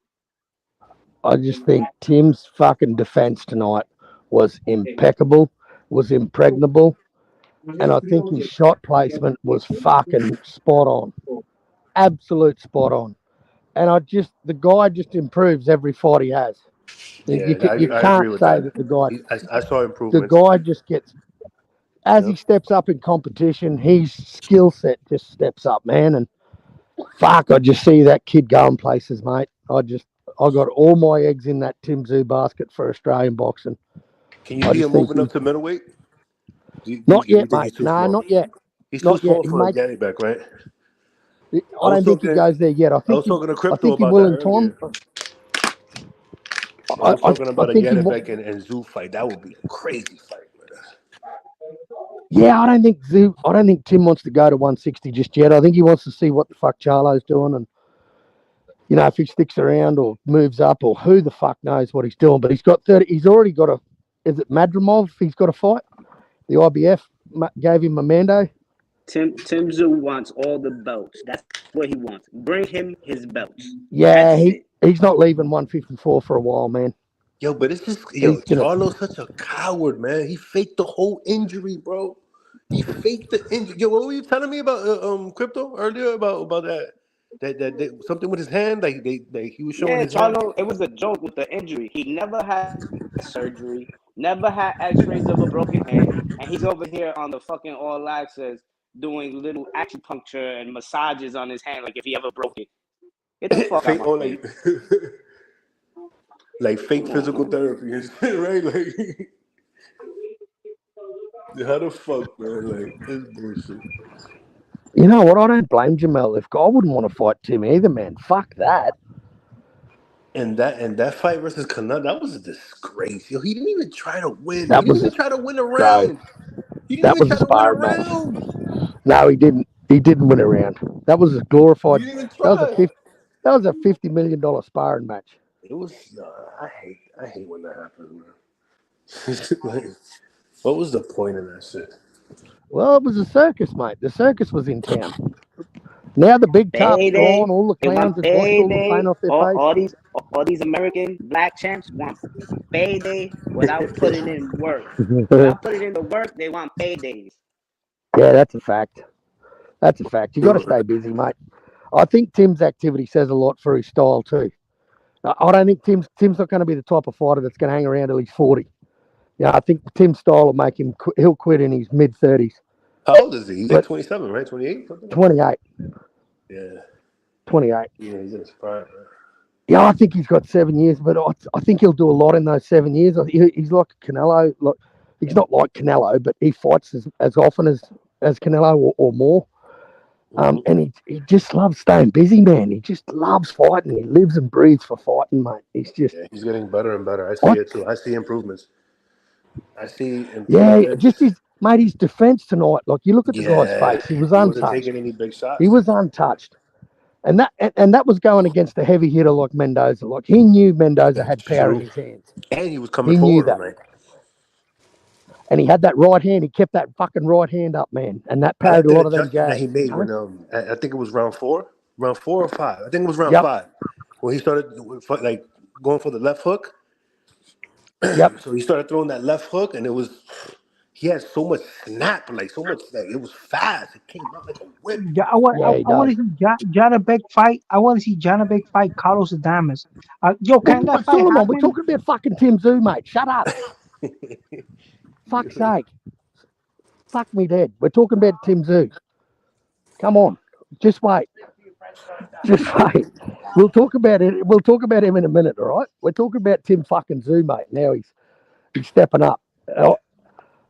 I'll tell you, not only when I saw him land that 1-2 straight down the pipe, I just thought beautiful.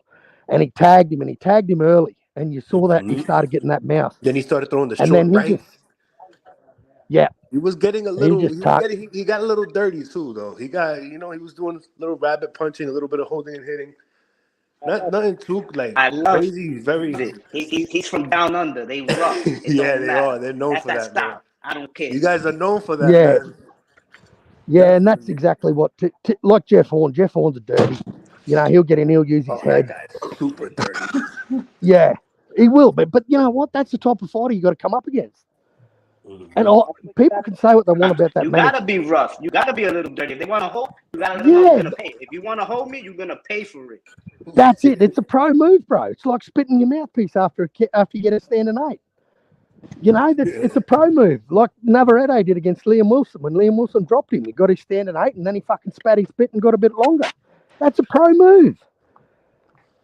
That's what the pros do. But man, I tell you what, for me personally, just Tim's defense tonight really did it for me.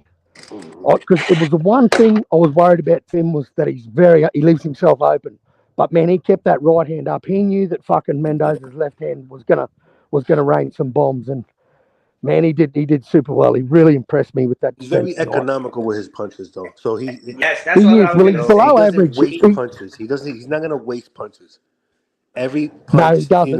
What I like about Tim Tszyu is how he's a thinker. He's not just a slugger. He steps ahead. He steps ahead of him. Adjustments. He made an adjustment, and he fucking won every round after.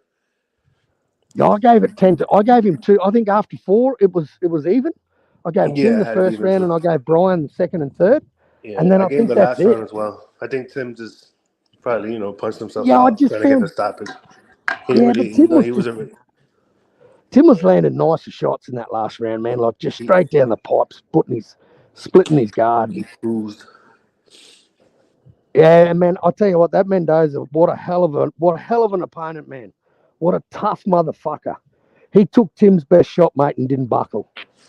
So what's next? He's a hell of a It fighter, mate. It has to be Charlo, right? There's no excuses gotta for be. Charlo. He got his payday already. Now it's time Well, for him the to come IBF's back already down. called a Mando. The IBF's already called a Mando on Charlo. He's got 30 days to fight Mazuliev or whatever his name is, the Russian. Oh, really? He's 20-0. Yeah, the IBF have called a Mando. He's got 30 days. And that, mate, that was 4 days ago. So he's got 26 days to make that fight or be stripped of the IBF. So the sanctioning bodies aren't fucking around with him now. Yeah. You know, like Rightfully he's so. had his layoff. And I'm glad, mate. I think, you know, the only two sanctioning bodies that have got a set of stones are the WBO and the IBF. The WBA and the WBC are fucking a bunch of fuckwits as far as I'm concerned. They don't enforce Mandos. Their ranking system fucking stinks. They love They have like 2 champions. Exactly. Just get rid of that confusion. But yeah, I'm good on the IBF for enforcing that Mando on him just to make the cunt keep fighting. Don't sit on your belts. When you're undisputed, you don't just pay sanctioning fees. You got to fight for them cunts. And I think it's great. I think Tim's going to collect them one by one. That's how I like seeing undisputed champions happen. I don't like seeing guys like Devin Haney fight a guy like George Kambosos and become undisputed. I like seeing guys gather the belts, like Josh Taylor did. You know, I like seeing undisputed champions. He earned his belts, though, man. You know? Oh, he earned his, but he earned him. But yeah, I mean, it was just how that whole. I just don't like how the undisputed title gets thrown around. It's just too easy to become undisputed. How fucking Devin Haney was given that decision, that gift, because fucking Loma clearly beat him. Yeah, man. That was fucking he was disgusting, bro. He was kissed on the cock in that fight, mate. I thought Loma beat him 8-4, clearly. Yep. I just wish Loma fucking stayed on the gas in the 12th. Right, that last round, man. Yeah. That's obviously, you know, that had a big bearing on the fight, man. He just thought he'd cruise to a victory, and he proved that you can't do that, man. You can't do that when you're not the champion. When you're the champion, you can probably do it and get away with it, but not when you're the challenger. I think when you're the challenger, even those close rounds, man, that we call swing rounds, I think they go to the champ automatically. Yeah, a lot of it is too, like the American fighter, man, the house fighter. They're gonna, you know. Oh, of course, it, man. You know, there's a lot of fucking politics when it comes, you know, when it comes to 110%. Like, you know, Kovalev, Andre Ward, another disgusting robbery. And then, you know, they gave it to the American fighter when the Russian beat him. You know. Oh, and another one, Tim Bradley, Manny Pacquiao.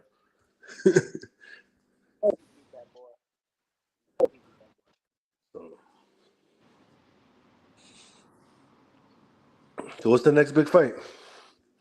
Tyson Fury?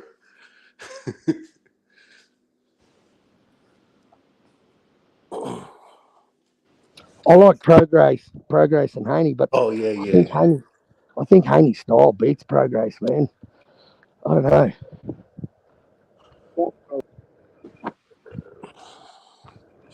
Yeah, Prograis. Haney knows what he's doing. He picked Prograis because he saw a decline in Prograis. He's getting a little older. You know, he knows what he's doing. The cherry pick gone wrong. That's all I hope, because he was protected by Bob Arum, and he left, and this might come to bite him in the ass, because Eddie Hearn loves upsets on the zone. And he's fight by fight right now, right? He hasn't signed any contract, huh? No. You mean like 3-fight deal or 4-fight deal, whatever? Prograis is signed with Eddie. And who's Haney signed with? He's doing fight by fight, right?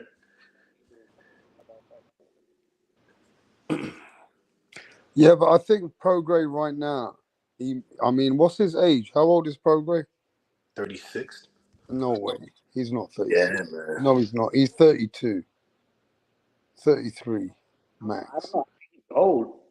Is Prograis 36? 34. Apart from his last fight, he's been looking all right. He's been looking dominant. It's only one fight he didn't look that dominant. Styles make fights, right? And at the end of the day, he's only had that split decision where he lost against Josh Taylor, right? Mm-hmm. So I feel like Prograis is a top live dog for anyone right now. It's just Haney, I think he's younger. He's got lateral movement, and Haney's style is awkward. Haney can probably pull out the decision. But Haney got to watch Prograis on the inside and Prograis combinations and Prograis catching Haney clean. So Haney's got to be on his A game, mate, all the way. Haney's chinny and Prograis got popped. It's a good fight, though. I'm glad Haney's taking all these challenges, regardless, even though if he felt like Prograis was getting a step behind. Don't forget, Tszyu ain't made his mind up. Tio's doing his own thing. Matthias is doing his thing. So Haney's still going for a champion, you know what I mean? At the end of the day, Prograis a live champion, bro. I said Prograis a live champion out of all of them as well. Yeah, it's a good fight, man. It's a good fight. I'll say Haney Prograis a good fight. I'm excited about the fight, bro. I'm ready because we've only got a few fights left, haven't we? We ain't got many fights left. So yeah, we got Haney versus Prograis. So who you got in that fight? Haney or Prograis, Carl? I can't hear Carl. Mirage is having a wank. Yeah? Hey yo, Boxing Scholar, what's happening? Yo, Scholar. He's fucking having a wank as well. Crypto, they're all having a wank, bro. They found the video. That's what it is. They found the right one. They look like they found the right one, bro, for sure. Yeah, but this is a good fight, bro. Prograis versus Haney. Yeah, it's a really good fight. I think people are sleeping on Prograis' boxing IQ and his skills, and I think people are forgetting Haney doesn't do good with lefties. So Haney has to actually prove that he can handle the lefties better than what he's been doing with the few that he's fought. Because if Haney has a tendency of leaving his head on the line for a lefty with that straight left, just pops him right there. He's a sitting duck for that straight left. So I want to see if he adjusted from the Loma fight. So let's see if he got some experience from that fight. He adjusted, went back and saw that's his Achilles heel fighting the lefty is that straight left. He can't get caught with those straight lefts from Jojo Diaz was catching him with the left. What happened? Jojo Diaz was catching him with That's that what left I'm saying. hand. A lot of people, I featherweight. get mad. A lot of people overlook that Jojo Diaz fight because even Showbiz. That was a close fight. Showbiz the live was like quiet and said, "Damn, I thought I had JoJo winning that fight." So I got the receipts for that. Showbiz himself said that he thought JoJo won the fight, not him. But it was 7-5 either way. You could see that fight. It is what it is. JoJo. Nah, I see Haney outboxed JoJo though. JoJo only had a few rounds. He got. I don't know. People underrate. Sometimes this is what I mean in boxing. When we want to score body shots and then we don't give them credit for it. Like we love to talk about body shots, but then when a guy's actually working the body, I guess against a certain style of fighter, the slick black American fighter, if you hit it into the body, they count it like it's a miss. Like if you're not doing nothing. Yeah, they say that's nothing. That's nothing. That's nothing. Oh no, that's work. What the fuck? You could punch it right in the chest, and that's nothing. But Devin Haney could slap. But Devin Haney could slap box Lomachenko to the body, and they want to give him all the credit in the world when he was just punching from a slapping distance and wasn't digging. He got dig to the body and hurt the guy. If he was really landing body shots like that against Lomachenko, or old guy in his mid-30s, you would have saw it in the later rounds. And Loma dominated the later rounds, so I don't want to hear that. So, what do you think at 140? Yeah, are we expecting a better condition, Devin Haney? Are we expecting Devin Haney that's coming in that we're looking at? Devin Haney looking not as skinny when he's in the weigh-in. So at 140, what is he coming in at? 5 more pounds. That's a lot of. That's good for him. You think that's going to help his chin? Fighting at 140. He already over fucking cut himself at 135. Now, at least now we're going to see him at 140 against Regis Prograis. For me, do you know what? For me, it'll be better for Devin Haney to win. And I'll tell you why as a fan. Okay? Regis Prograis, he did his thing, yeah? I'm not saying he ain't a great fighter. He did his great. He's a good fighter, bro. He was a boogeyman before. Don't forget that, right? Yeah. They were calling him the boogeyman once. Now, I feel like if Haney wins, make division for the young guys, we can get Haney versus Teofimo. That's the big fight that I want to see for the unification. You know what I mean? So for me, I'd rather see Haney.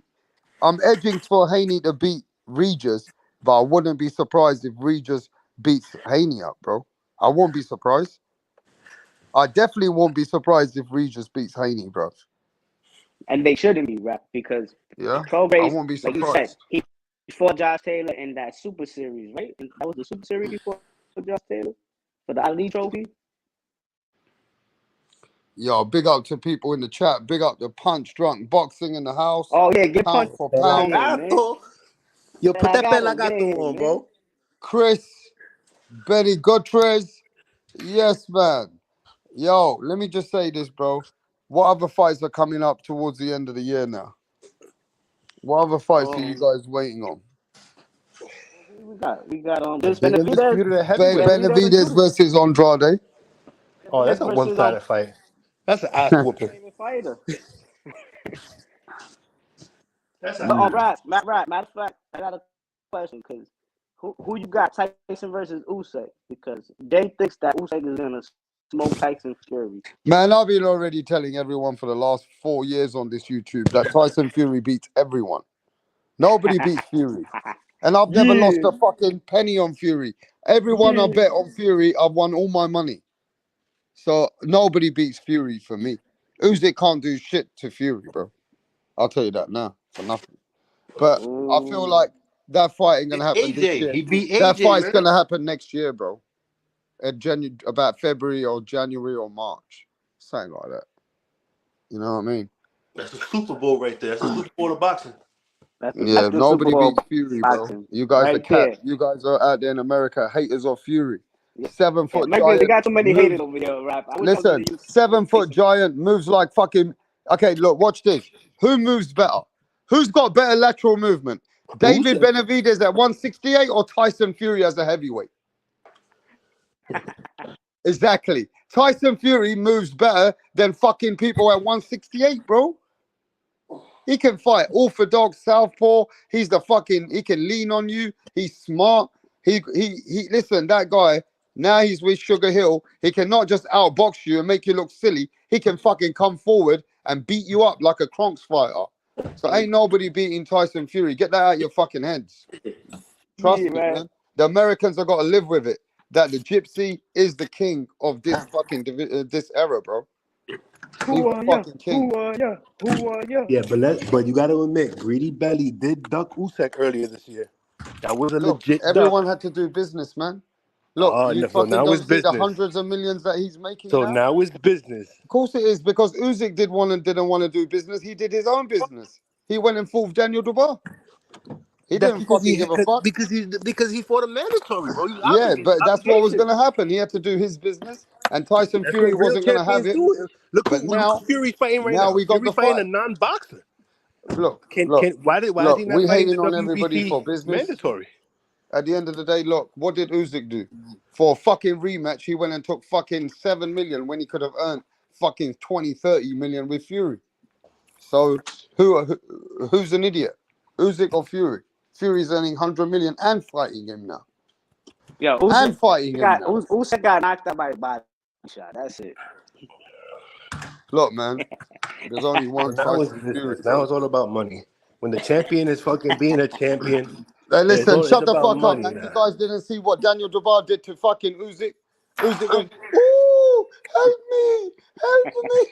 That was a fucking low referee blow, was bro. like, the referee was like, you would do the same thing if you were to get punched in the nuts, man. Let me do my acting, bro. The referee goes up to Usyk, yeah? I've never seen in the history of the sport. And he tells Usyk, don't worry. This is fine. Please take your time. Okay? And then you listen, Usyk's looking at and he tells him again, just take your time. I got your back. Just relax. The referee was talking to Usyk like what to do.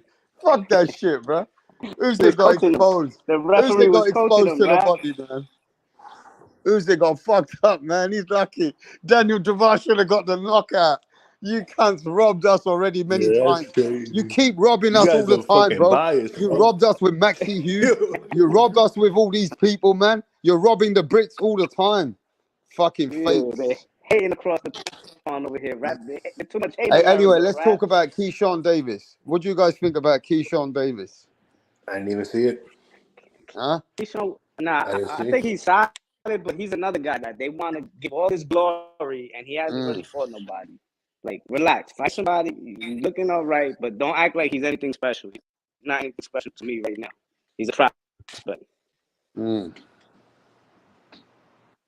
What do you think, Jay? I didn't even see it. I didn't get to see it. No, he's not a great fighter, bro. He's not a What do great you fighter. He think? got a lot of hype. He got a lot of hype behind him. That's all.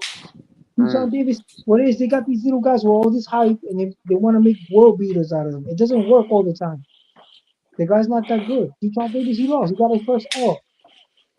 Oh, he He lost? got his Now first let's talk L. about Janibek. Yeah, Janibek became unified Yeah, that's champion the in guy I want to 15 talk about, but fights. you guys keep talking baloney and Janibek don't let me won talk. on 15 fights. He's become unified champion, but the other champion was a paper champion, right?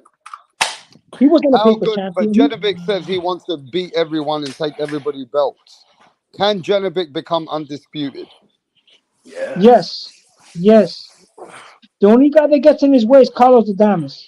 Carlos Adames is the only guy that has enough muster in that division to give him a problem. He's young enough. He hasn't shown signs of improvement. And if he continues to win, he probably most probably be elevated to official WBC champion.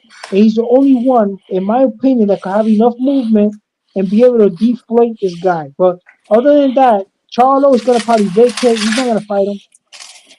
He's going to do the same thing Demetrius Andrade did. His little brother, the other one, the little 154 pounder, is going to probably avoid him also.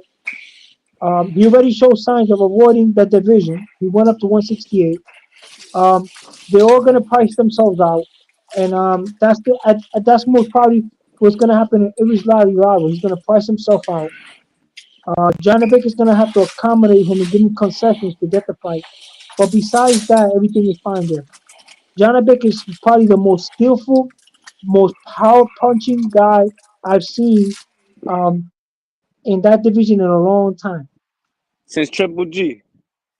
Yeah, Triple G was the last one, but in a long time because Triple G hasn't been the same. Triple G won that They're Northern saying that Nevada. this guy is a copycat Triple G. He's a mini Triple G. He's a bootleg Triple G. Why should you compare it? Why are you guys comparing him for Triple G? Why not give this guy? I'm saying he's the. Nah, I didn't compare him to Triple. But why are you I'm guys saying, calling him mini Triple G and bootleg I'm Triple saying he's G? from the same Now I want country. to I'm saying ask he's from you the same this. country. I want to ask you this simple question. Why are you guys comparing him to Kazakhstan. Triple G? Why not let this guy try and show us what Janibek can be? What is Janibek? Can Janibek look right now, this Janibek, can he beat the WBA champion Lara? Can he? Maybe yes. Yes. Charlo's inactive. I Charlo's definitely fucking think so. inactive. Charlo ain't been Carlos fought for fucking Adames. 2 years. It's going to be Carlos Adames. Tell us I why. was just saying right now for it feels good for Kazakhstan knowing that the middleweight is again in good hands for another Kazakhstanian champion. That's what I meant when I bring up Triple G. Like they didn't even have to wait that long. Triple G's Yeah, about but to Triple retire. G's on his own level, bro. That's what I said. But he's This about is to retire. Janibek, bro. I know, but what I'm saying is for Kazakhstan. I'm just talking about for the people of Kazakhstan. Okay, but we don't need to always compare Miguel Cotto to Tito Trinidad. Right? Yeah, but it's always nice to have somebody carry the mantle for the flag, and that's what I mean. For the Kazakhstanians, they got another great champion in Janibek, who represents, he's the countryman of Triple G. I'll tell you this though. At the end of the day, we don't know how good Janibek is until he faces one of these other guys who have got something like Lara or even Jamal Charlo, right? Well, the Now, punching power is too intense, bro. After seeing a guy like him, we tend, excuse me, I don't mean to what, but Vincenzo is not your typical middleweight. He became a world champion. Vincenzo beat Esquina Falcao, who's a highly ranked IBF fighter. That guy was a highly ranked unbeaten fighter.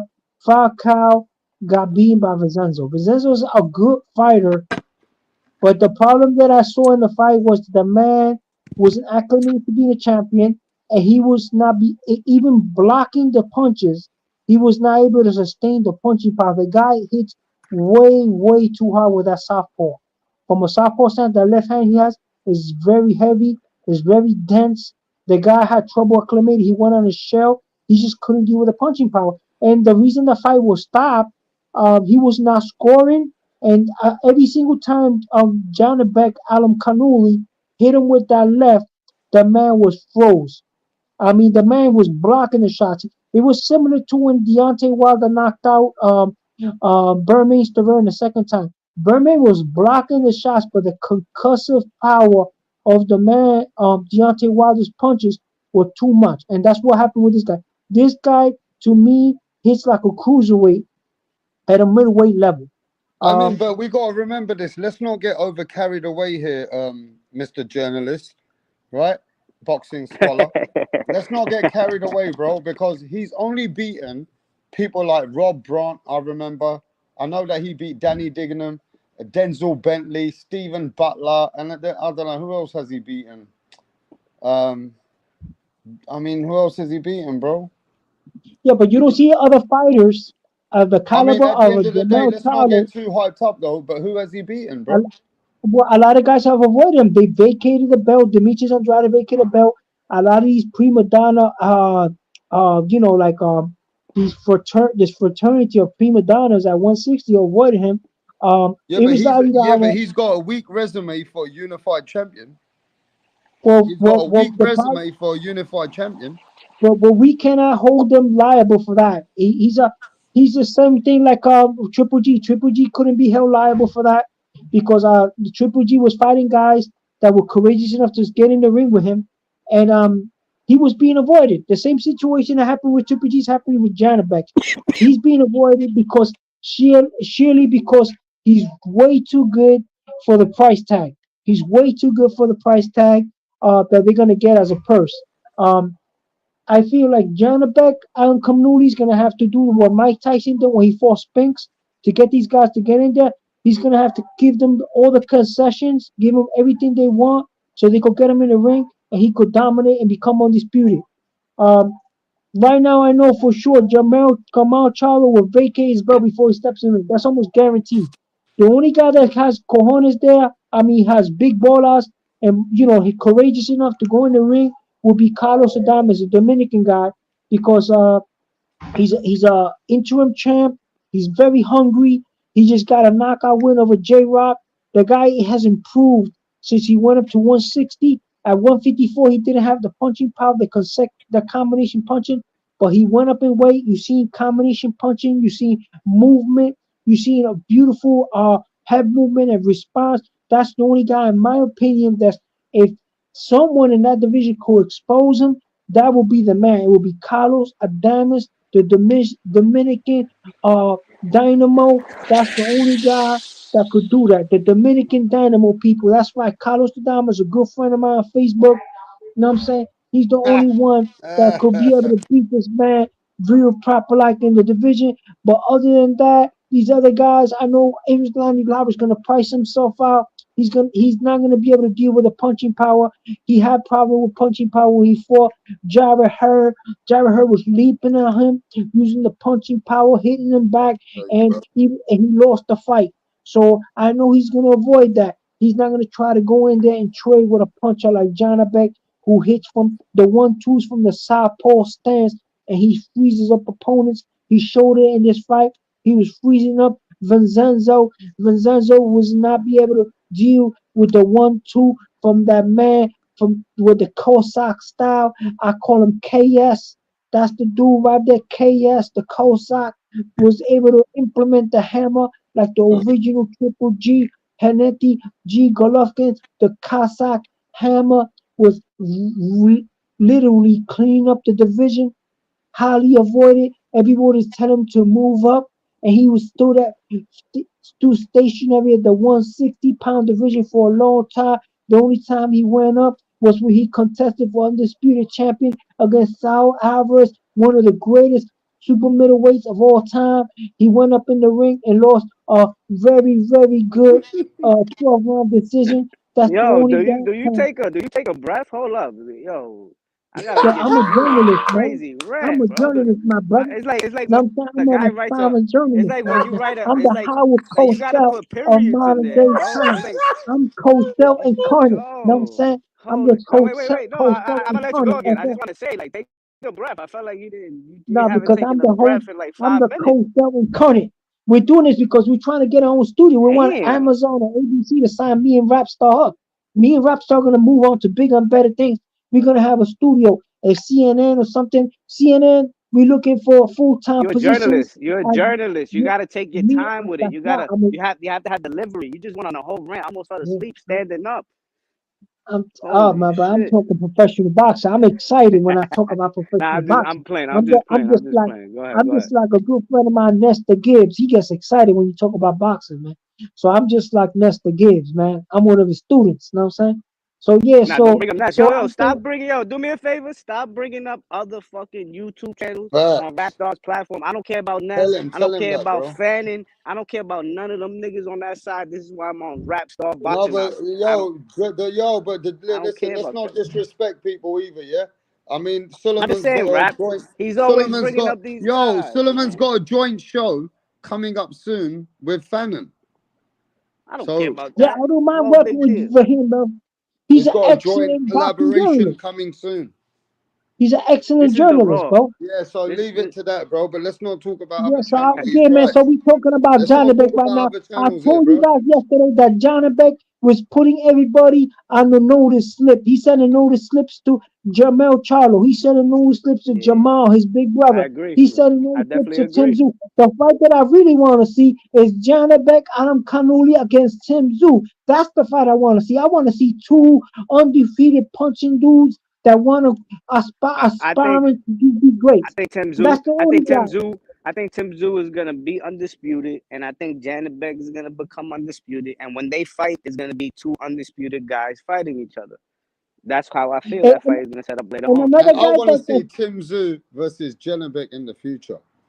Yeah, definitely yeah, in the future. that's the guy I want to see. And another guy that's been talking about moving up, that everybody was talking about him years ago, like he was an ATG, that he was the guy, that he was the truth, that he was putting people in the dirt, and he's been talking about moving up to middleweight. He's gonna be the new invader of the middleweight division. He's gonna be Errol Spence. Now, if Errol Spence wants to Nah, do that, he's he done, can. bro. That Spence Now, is I think done, he bro. could do it. You know what I'm saying? Nah, you And another wildin'. guy too, Errol Spence got to prove Virgil that he can even Ortiz. just come back in the ring and have a competitive fight. He wildin'. Yo, Virgil Ortiz, another one thinking about moving up to middleweight. I heard Virgil Ortiz is going straight to middleweight. He's at 154 now, isn't he? No, he's moving up to middleweight. Him, Nah, how Danny you gonna go? How you Garcia. gonna go from? So you see, Sullivan, how you gonna go No. from 147 all the way to 160? That's stupid. Yeah, He because just the moved to problem is, it's done 154. before. Emil Griffith did it. Jose Napoles did it. A couple other fighters did it before. The reason he's doing it is because he had that problem with that disease because he was cutting too much weight. So He he gotta needs a stop. he needs Listen, a he gotta stop. He gotta stop using peds. I heard that was symptoms of using performance enhancing drugs, and certain things happen to people when they take drugs. That's part of one of those symptoms of certain drugs he was being You know what I accused heard for. too? That if you take Red Bull, and you work out, it could do that to you. Red Bull does that. Energy I don't drinks want to do hear that. that Red Bull shit. I know Virgil Ortiz is suspect that he can't make weight healthy, and he hasn't returned to boxing since. And I'm not waiting on Virgil Ortiz to do anything in boxing.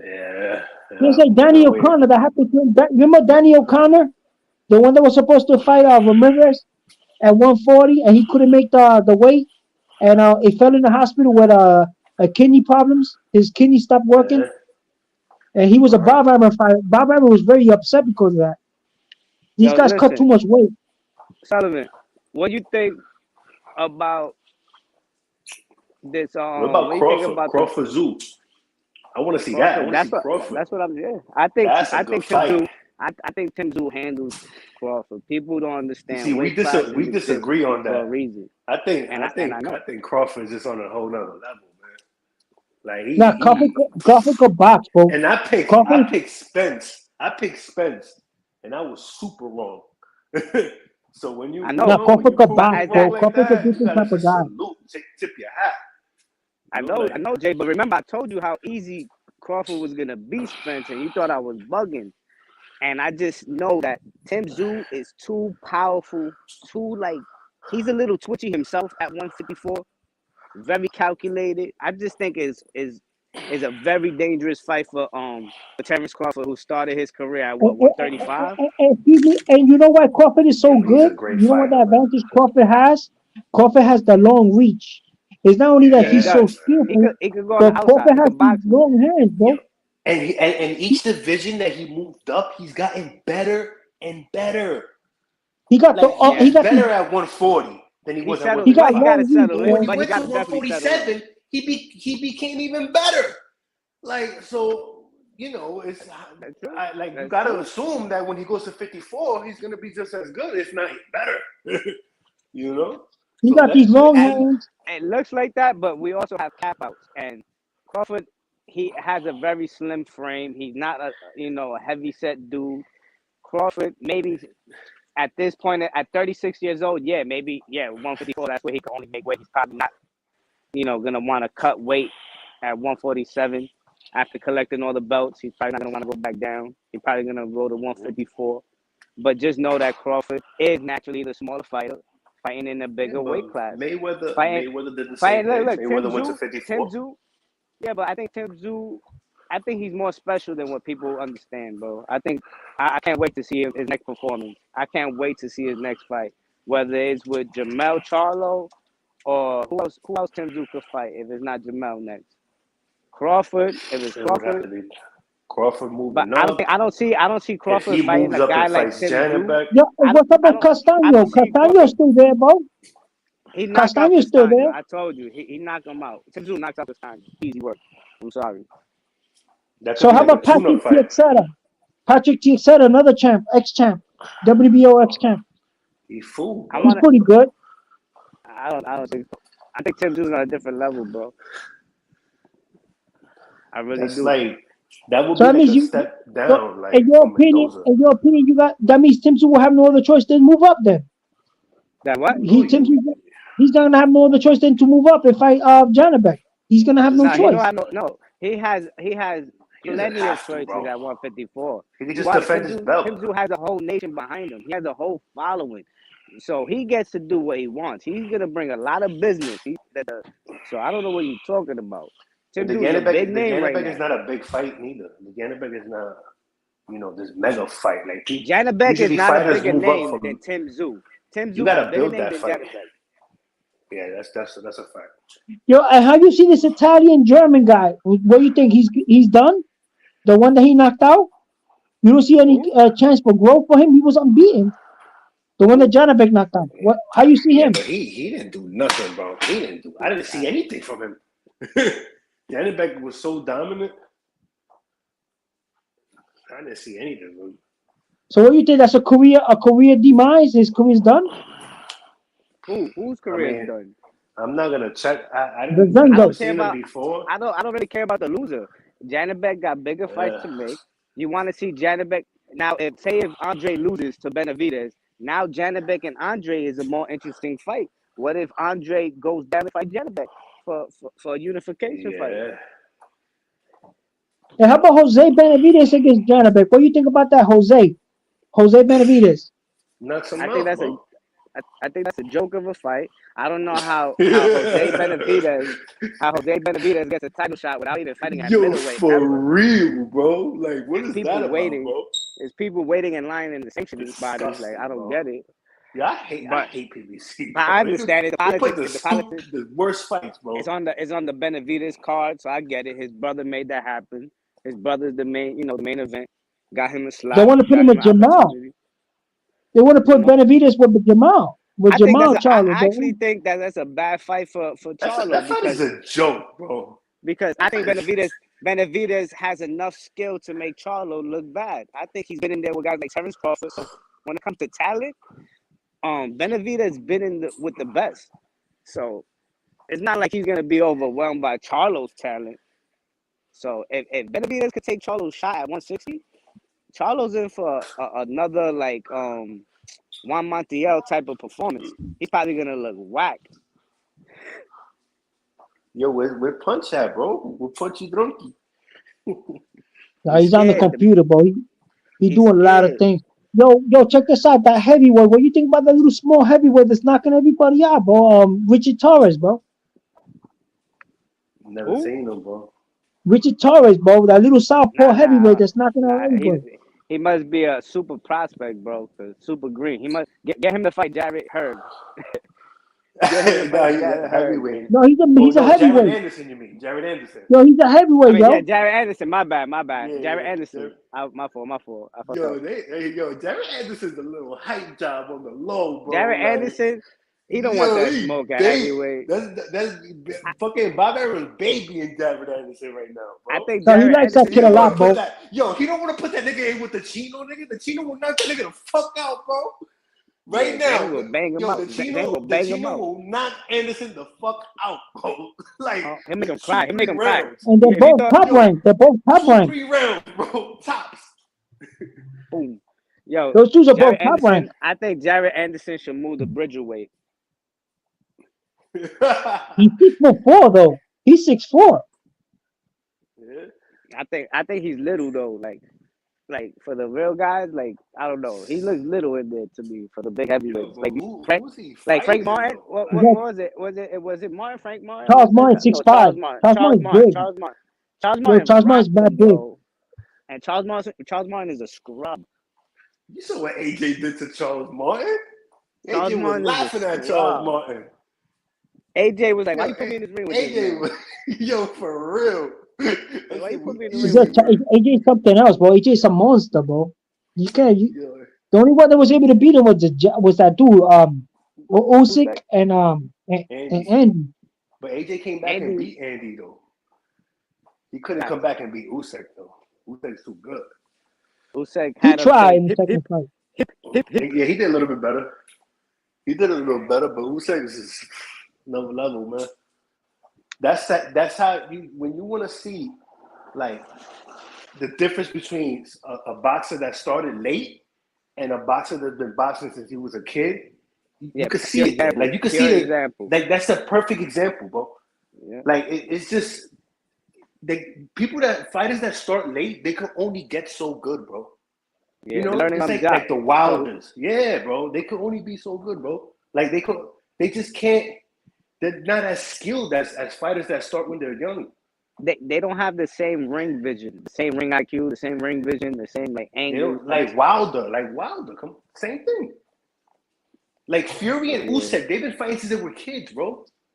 And you see the difference in skill compared to fucking AJ and Wilder. You know what's crazy is that, to be honest, Usyk versus Fury for undefeated champs is a better quality fight for boxing than Wilder versus AJ. Because I can't believe they never made that fight, bro. Because Tyson Fury and Usyk are more skilled than both of them. Usyk is more skilled than Wilder. They should have made the fight. You know how big that fight was, bro? Wilder AJ? That fight was massive, bro. They dropped the ball on that. Fucking Al Heyman, bro. No, Shirley Winkle. Shirley Winkle. It was Al Heyman, bro. Al Heyman. It was Shirley Winkle. It was Shirley Winkle and Al Heyman. You said Shirley Finkel? They got him 50 mil. He got 50 mil and everything. Didn't they offer him like $100 million for two fights? AJ didn't want to fight him, bro. It's AJ. No. It was Wilder that didn't want to fight. He didn't want to sign the $100 million offer. You crazy. Wilder got $100 million guaranteed, and he walked away. They were gonna give him $100 million, bro. He turned it down. But I heard it was AJ that didn't want to fight. How you give AJ a flat fee, bro? AJ's the A side. What are you talking about? How you gonna have how think you're gonna give you that punching time? If you think AJ a flat fee, AJ makes $50 million for fighting mandatories, bro. What are you talking about? AJ was you crazy? Yo, AJ AJ never ducked the smoke. Wilder Yo, ducked AJ 100 brought the million heavyweight division guaranteed. back, bro. I don't give a fuck what nobody say, bro. Of course AJ he brought did. heavyweight back, bro. He put the whole UK, the UK. If it wasn't for the UK, the heavyweight division would have been dead right now. Between Yo, Tyson you know Fury what I and think what's gonna AJ, happen in the come on. heavyweight? Yo, this is what's gonna happen in heavyweight. Usyk is gonna fight Tyson Fury, right? Tyson Fury's gonna fight Ngannou now. He's gonna take a lot of punishment, but he's gonna have Oh enough my skill God, to he's gonna outbox. take punishment. You think he's gonna take punishment from This is Yo, gonna be a Ngannou? that's fixed the fight, MMA bro. champion, bro. Are you fucking Bro, but nuts? check this out. Let me finish, bro. Let me finish. He's gonna fight. Ngannou. Take a lot of punishment, but win, right? Like a gutsy performance and Ngannou win. barely knows how to punch Then, with boxing gloves, bro. yo, so check this out. After he knocks him out, after he wins, he's gonna fight Usyk unified, but take a lot of punishment in that fight too, right? Win, and then he's gonna fight AJ, and AJ's gonna outbox him and take all the belts back. He said AJ gonna outbox Tyson Fury, and he couldn't outbox Usyk. Are you nuts? Are you fucking nuts? Yo, Are you crazy? Come on, man. You think AJ gonna be on his twinkle toes and outboxing Tyson Fury? Are you? Oh, I don't you see. Yeah, out of your but I don't mind? that's see Fury a lot of beating wars, bro. Usyk, and then Tyson Fury's and got You been out then of through your wars yeah. already, mind. bro. Wait, what? I don't AJ see hasn't? Fury. AJ got his ass whooped by Usyk twice. Usyk made AJ have a mental breakdown, and you talking about AJ this and that. But I'm talking about physically, Come on, man. that man's been through wars. Tyson Fury and He fights. Usyk is the best fight right now in boxing. Period. It's the Super Bowl boxing. Get ready for that. Tyson Fury, Usyk, the Gypsy And they King. got and they got rematch clauses too, both of them, two-way rematch Yeah, clauses. the Gypsy King So then is we on could top get of the 3 boxing fights. world. We could get 3 fights, bro. The Gypsy King got a big name. Tyson Fury got a big name in boxing right now, and he getting Usyk paid, and that's it. How much he said he was gonna make? He was gonna make $100 million, right? Tyson Fury. Yeah, he said it's gonna be very Crazy, expensive. bro. He told everybody it's gonna be very expensive. I'll bring those belts back that AJ lost. The Bring them back Saudis to are the gonna UK. cut that check. But you gotta cut that check. I ain't bringing no belts back for free. That's that oil money, man. It's that A-Rap money, man. Yo, what do you think? David Benavidez. After watching these fights, what's your opinion on David Benavidez, Demetrius right? You think Andrade was right to duck Smokes him, bro. Janibek? Nah, You think Demetrius he was Andrade is right? a bum. I think this proves. I think AJ, Janibek. yo, I he's think like one of the Janibek worst proved champions, bro. why Andre never wanted that smoke. Janibek proved everybody right that said that Demetrius ducked him because he was ordered to fight Janibek. He told them no. Beat? Who has Andre I want to beat, go bro? up to 168. I didn't beat nobody. Nobody. A split decision versus Vanish where he got dropped? And that was like fucking 10 years ago, bro.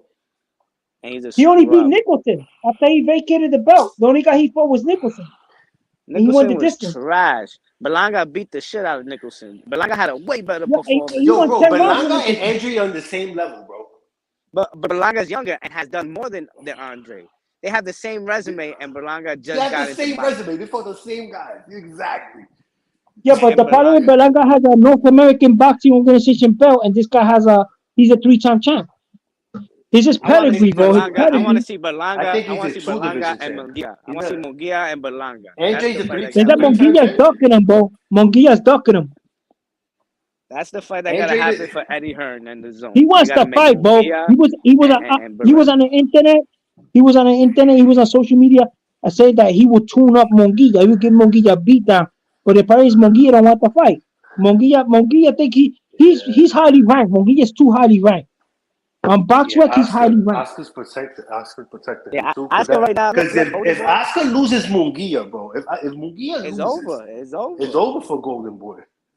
Oscar has what this guy that just fought at cruiserweight, the Mexican dude. What's his name? That Beaver beat up. Ramirez. He got Ramirez. He got Ramirez. He got Judo Ramirez still. Fucking Virgil Ortiz don't even fucking fight. He can't get Virgil Ortiz in the ring. He got nobody but Ryan's a Munguia. joke. Ryan's a fucking joke. What a hype job. Ryan is the princess of boxing. I can't believe it. But Oscar Golden Boy is really lagging behind all these other promotions. I think Top Rank been doing a great job. I think PBC came back and gave us better fights because they were losing their contracts, so they had to give us better fights. Al Heyman lost all his network deals, so they cashing out. They trying to cash out as much as they can. But Golden Boy been milking the zone. Golden Boy hasn't done shit with the zone, and I think Eddie Hearn is disappointed with Oscar De La Hoya as a promoter.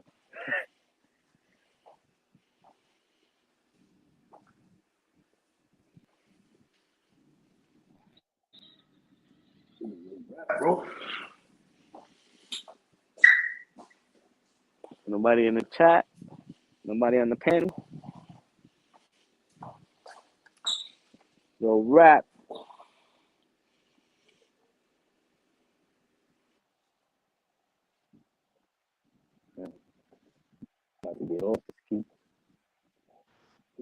Yo, what's up? Oh, all right.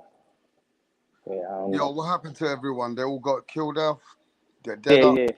We got a little dry. To put Haney in the ring with GGG. How is he protecting him? That's cat, man. You can't. That's cat, man. Somebody wrote in the comment section said that Oscar tried to put Haney in the ring with GGG. Yeah, right. I'm saying, man, that's promoters do that all the time. They say something and they don't really mean it, bro. They're gonna do the opposite. They're lying to you. Come on, the hell? He was never gonna put a Munguia in with GGG. You crazy? Munguia would have killed him. No, Golovkin would have killed him. Yeah, Munguia would have got killed by Golovkin. They stopped the fight. Didn't they stop the fight to save somebody? Man, Golovkin's retiring. I told you this already. He's retiring now, bro. Yeah. Golovkin. He's probably talking about when they were talking about it, because they were talking about that fight like 3 years ago, and I didn't. Nah, there was no way. There was no way he was gonna hang with Triple G. Munguia wanted to fight Golovkin when Vanez fought Golovkin. They stopped that fight from happening and substituted with Vanez. They said, "Oh, Munguia's too young. It's a dangerous fight." That? 2018, right? 5 years ago. Crazy. Triple G was still really good at that time. He would have knocked Munguia out. Munguia went to war with Dermachenko, and Triple G dominated him.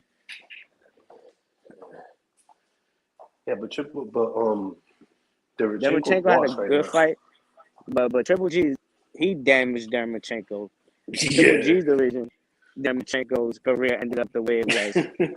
Like, Triple G beat the crap out of Dermachenko. Look at his eyes. He dropped him too. His eyes look like he got jumped. Yeah, bro, he looked like he got jumped, and they talk about, Triple G lost the fight. Oh my god! Just because of one good body shot. One good body shot. He landed one good body shot. Triple G taking the breath. He caught him in between the breath, and Triple G was like, "Oh, nice one." But he did nothing. Look at his fucking eyes. This man got beat up. Oh yeah, he said, nah, the boxing committee stopped it. Yeah, that's what I'm saying. Oscar probably told him to stop it. Yeah. He paid him. Oscar was like, yo, can you save? We trying to save face. Like, we don't really want to fight Triple G. Why would they stop that? Why would the boxing committee stop that fight? Because Oscar, bro. You already know. Yeah, Oscar, it was a come on, man. It's fronting, man. He was mad that Munguia was gonna actually take the fight. He's like, yo, these guys wanna fucking lose too. You know, I'm not gonna lose my freaking. That's a horrible fight, bro. For a prospect, because Munguia was still like a prospect at that time. Of course. Really? He just had beat like Saddam. Why the fuck would you put him versus one of the most dangerous fucking middleweights of all time, bro? It's a stupid fight. You're sacrificing him. No.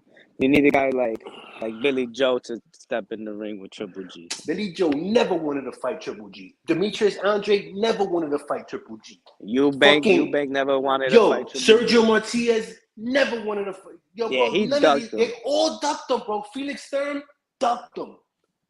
No, Carl Froch is talking out his ass too. Carl Froch said, "Oh, I would beat Triple G." Man, Carl Froch. Oh man, I hate guys that fight in one little tournament. They fight in one little tournament and they think they did something in boxing. Get the fuck out of here, man. They fought in one little W World Series. Come on, man. Carl Froch, he's alright. Ain't nobody special in the history books. The best guy is Joe Calzaghe out of those, like to me, out of all those other guys. Joe Calzaghe is very underrated.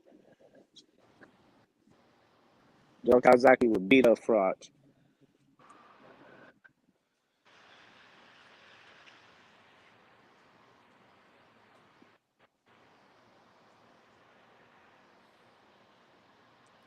What about Triple G with some of the great middleweights in the past, Crypto? Oh man, I think he hangs up there with like the best of them. I think Hagler struggles with Triple G. Think about it like this, Rap. Look, Roberto Duran came from fucking lightweight and gave Hagler a tough fight. Do you see a lightweight hanging with Triple G? I don't see that, bro. So I mean, I know Hagler was really, really good, bro. But I don't know. I just, to me, bro, that consecutive knockout streak that Triple G went on, that shit is like, you don't see that, bro. Like, that's just crazy. Legendary. How many knockouts were it? It was like 20 something, right? 22 consecutive knockouts in a row. Something like that, right? And 22. Then fucking how many title defenses? 20? He broke B-Hop's record, right? I think he had he holds the record. The most title defenses at middleweight. You're a fucking legend, bro. Never been stopped, never been down. Yeah, word, right? Never been knocked down. Never did the stanky leg. Nothing. Never seen him hurt, bro. Like a monster, bro. And all the stories in the gym. You just remember all the stories, bro? Like people Kovalev couldn't do shit to Triple G in the gym. Kovalev was Triple G's bitch in the gym. Wow.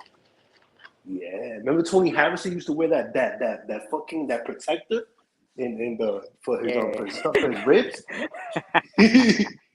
Yeah, I did that.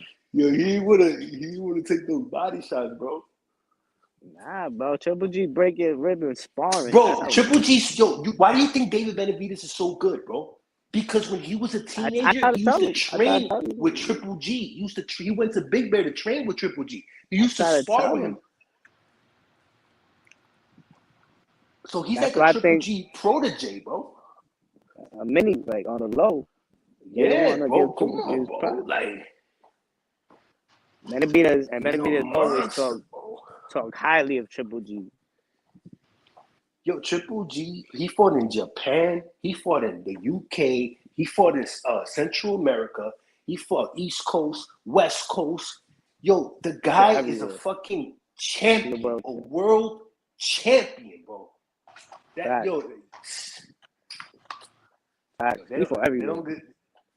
they gotta put respect on Triple G name, bro. Like, they love to hate on him. And then and he beat Canelo that first fight. He got robbed.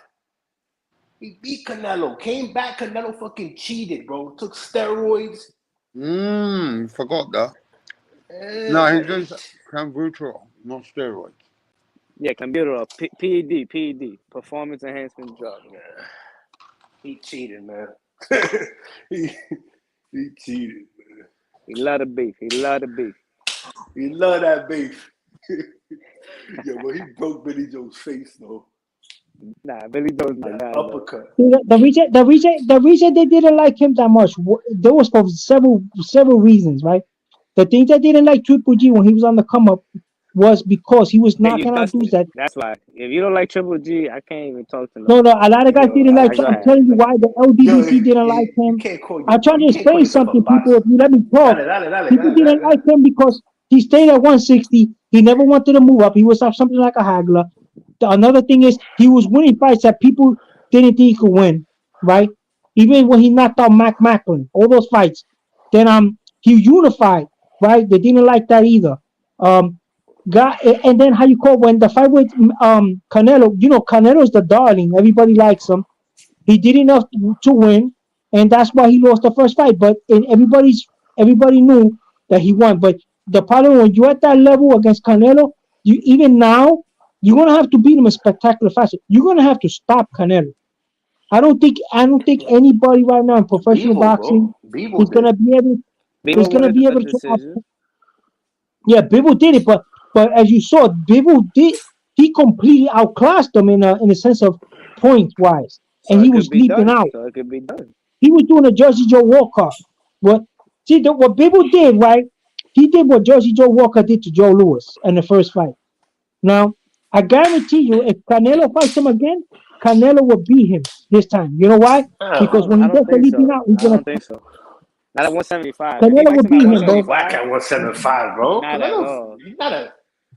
He was tired in 4 rounds. Four rounds went by, and Canelo was already breathing out the mouth hard. What the fuck? Yeah, because you have to work harder. You have to work harder because you're small. But what I'm saying, if Canelo times it, It's not his weight class, if, bro. He don't belong at if Canelo 175. times it, He barely belongs yeah, at because 168. in order to acclimate to the punching power of 175, you got to move more. And It's it like wasn't even the common punching sense. power, bro. People beat him on technical, bro. Just He little straight outboxed jab. him, bro. Yeah, but I think if he times himself better, I think he has enough in the tank to beat him. Because if you see his whole style that he's implementing now is a style to beat Bivol.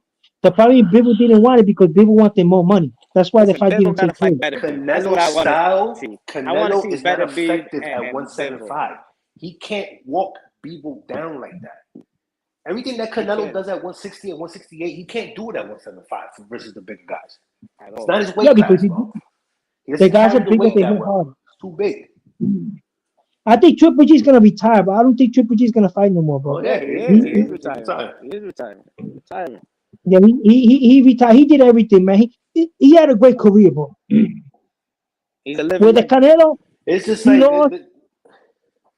the second fight, he tried to win that fight, man, again. But in that fight, Canelo used to show people his head movement, and all he was able to land was the jab. The right hand, he was missing like crazy with that shit. He couldn't catch him. This guy had like a radar sonic style that every single time the right hand would get uncorked, he would just evade it. But maybe Janibek, because he's a sophomore. He hurt Canelo twice towards the end of that fight. Yeah, but it was very hard, bro. I remember I seen Triple G in person, bro. Triple G has big legs, bro. He's very short, but he has big legs. He's very muscular. His shoulders are humongous, but he has a lot of musculature. You know what I'm saying? Triple G's a machine. You know who else is very muscular? Canelo's best fight, bro. Yo, you know who else is very muscular, very durable fighter? That guy, Devinchenko, bro. That Devinchenko guy, he's gonna have to win a title. I think if one of these titles vacate, I think him and Janibek will be a great fight.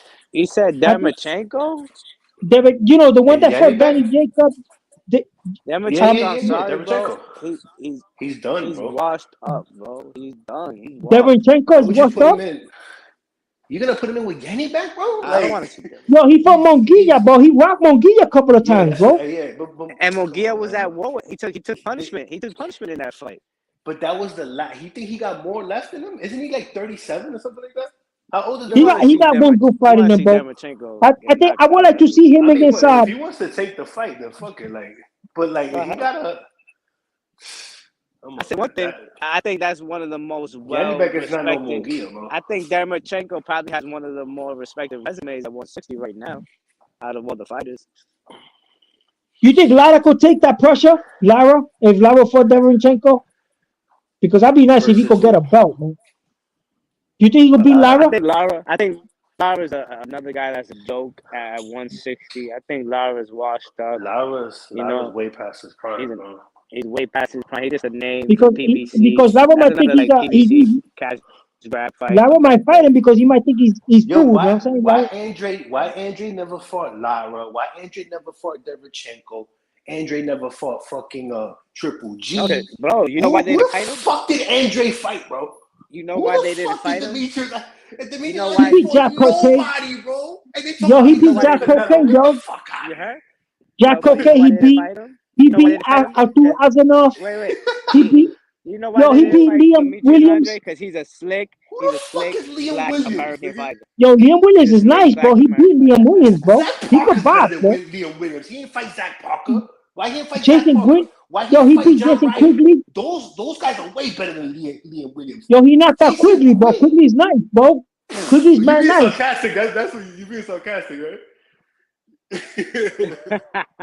Yo, Quigley's nice, bro. Quigley's nice with his hands, bro. He's so nice Yeah, that come on, Berlanga dropped him man. fucking 4 times, bro. Yo, Edgar because he's Berlanga mad game, beat bro. him on a bad day. Edgar Berlanga beat him on a bad day, bro. Yo, Are you didn't gonna fucking tell Nicholson me? drop? Didn't Nicholson drop Andre with body shots, bro? Did you? Yeah, Am I the only one that saw that? Am I the only one that saw that knockdown? Everybody's seen that. We all saw it. Everybody know He landed like Yo, 3 you know body what guy shots improved that out, and bro? fell. Yo, he went down to 160, improved. He became a IBF North American champion, and he fought Triple G. Knocked him out. What's his name? Steve Rose, bro. Steve Rose could box, bro. He could do everything. He almost beat Emma Williams the last fight when he lost the belt. He almost beat Emma Williams, bro. That was debatable. So that guy's a good opponent, bro. That guy still got a couple of good fights in him, bro. Steve Rose. Who's fighting Matias? Who's fighting Matias at 140? Yo, they say the guy's pretty good, but I think Matias will knock him out because Matias ends all his combinations with a left hook. Puerto Rican He fight. chance right now. Yeah, you know what bugs me out? He fights like Alicia Bumgarner. He does the same shit. She ends everything with a left hook. He ends everything with a left hook. How you gonna compare him I to think- a female boxer, nigga? Yo, not for nothing, but I think he's going out with Alicia, bro. On the down low, I think him and Alicia. How you gonna compare Cerebral Matias? Yo, because I think they're together, bro. I think him and Alicia Bumgarner are together because he fights just like her, bro. Everything is a left ends with a left hook. What are you talking about? She's a Yo, I think they're a couple, bro. I think they're a couple because she looks Puerto Rican too. She dresses like a lot Puerto Rican, like she shows her butt a lot. What the fuck are you talking about? Yo, you know it's that shit, right? Alicia Bumgarner looks like a Boricua, bro. Puerto Rican boxer right now. Amanda Serrano is the best Puerto Rican boxer. No, but Alicia Bumgarner has like a Puerto Rican style, bro. I think Don't sleep on Xander. Yo, I think Alicia Bumgarner and Matias are together, bro. On the down low. They're together. Because Shorty hits like him. You're always talking about things that have nothing to do with boxing. Yo, why? Because you like Alicia and she don't want to holler at you, bro. You never seen Alicia Bumgarner in person? She got a crazy flat ass, bro. She's hot. No, she's hot. She's hot. Yeah, Yo, she got a fatty, bro. I never seen her. Nah, yeah, Alicia Bumgarner is the shit, bro. And you bugging because the only person hitting that is Tony Harrison. Tony Harrison is hitting that, buddy. No, I think Tony Harrison, her trainer, and he's smashing that. Yeah, that's fire. Hell yeah, she's bad. She be jumping all over. Training her and you fucking her? That's fire. Tony Harrison pimping her out. They getting paid. Yo, so he was going out with Alicia? That's what you're saying?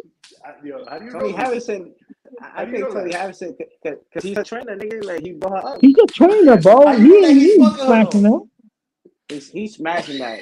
She jumped on him. Made that shit up, nigga. Yeah, he's smashing. You know Nah, the one that's smashing her, I think, is Matias, bro. Yeah, Matias fights like her and everything, bro. Matias fights like her and everything. He finished everything with a left hook, and then she does the same shit. Like you see her throw her combinations, everything ends with a left hook. She's nice, bro. She's talented. Alicia's talented. And that shit, she's way better than I like her more than Shields. I like her than Clarissa Shields. I like her. How about Clarissa Shields? She wanted to fight Keith Thurman. That's a man though. Clarissa Shields, she look like a hermaphrodite. Nah, man. A lot of people, a lot of people like that shorty. They want to bag Alicia. Chris Clarissa, bro. I know a lot of dudes got crushes. They got crushes on Shields, bro. Shields is crazy cute, bro. That she was doing an interview on a show. A mad dudes like her, bro. I'm telling you, mad dudes she's going out with some guy though, man. People get jealous, bro. You just Alicia Bombarda, and you just want to stay stuck on Alicia Bombarda. Like, you don't like Clarissa Shields, bro. You don't think she's cute? Clarissa Shields got a body, bro.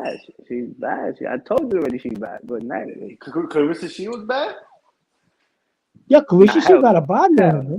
Clarissa Shields ugly as hell, bro. Crazy. Yo, you want to wipe you up? Yo, how about she can pick you up in an F63 Mercedes, right? And she's I don't throwing care what kisses she at you. come in. I'm gonna tell her. Say, I'm gonna Papi, tell come her. in. Can they stay to the Hilton? I'm gonna tell her you lost. I'm gonna tell her you Yo, she's lost, in and I know you're not F63. here to see me. She throwing kisses at you. Say, yo, Papi, ven aquí. Let's go to the Hilton. You tell him you're not. Yo, dude, you gone, bro. You gone with her to the Hilton ASAP, bro. That bitch ugly. You know you like that shorty. She got mad I take Amanda Serrano. She wanna be like she wanna be so manly and masculine and shit. That shit don't turn me on, bro. That's fucking. Yo, Serrano look like a little girl though, right? Serrano look like a little shorty though. Bro, I don't know. Serrano Tell you the truth, bro. I don't even Serrano watch looks like somebody's little wifey, bro. She don't even look like a boxer, Serrano, right? She look like somebody's wife. Yeah, she look like somebody's wife, bro. She's real cute, petite. Yo, I think not for nothing, bro. I think Jake Paul is tearing that up. Yo, I think Jake Paul is wifey that up. You bugging. Jake Paul's always with her, bro. I think Jake Paul's smashing her. I think Jake Paul is digging her. No, he just got her because paid. she's always with Jake Paul. He just getting paid off of her. He just her promoter. That's what he did for her, and that's because he lives in Puerto Rico.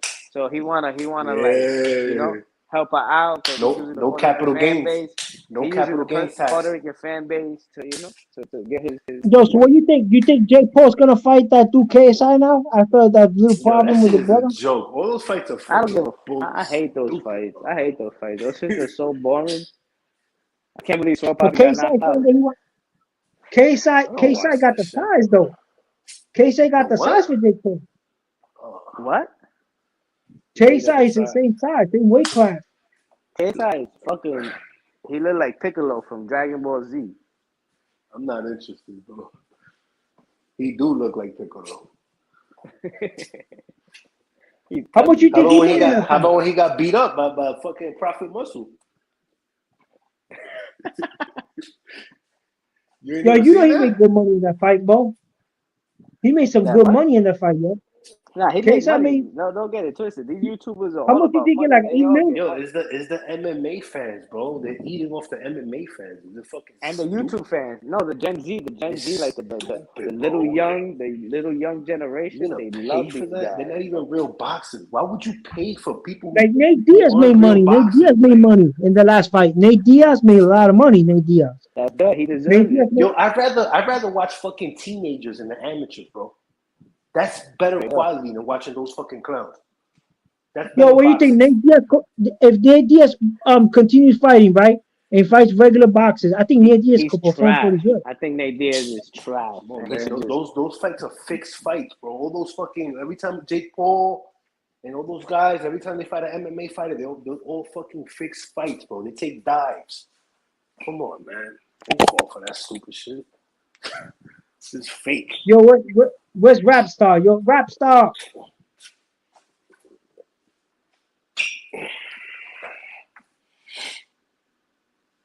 Yeah, man. So I don't know. I don't think it's big fight, man. I think that Tommy Fury, he could box. The guy, he looks like a little brawler in there. He's crazy good. Tommy Fury could box. He's like his big brother, bro. He got the boxing skills, bro. But for an amateur boxer, he's an amateur boxer. He's somebody that's not on a pro level.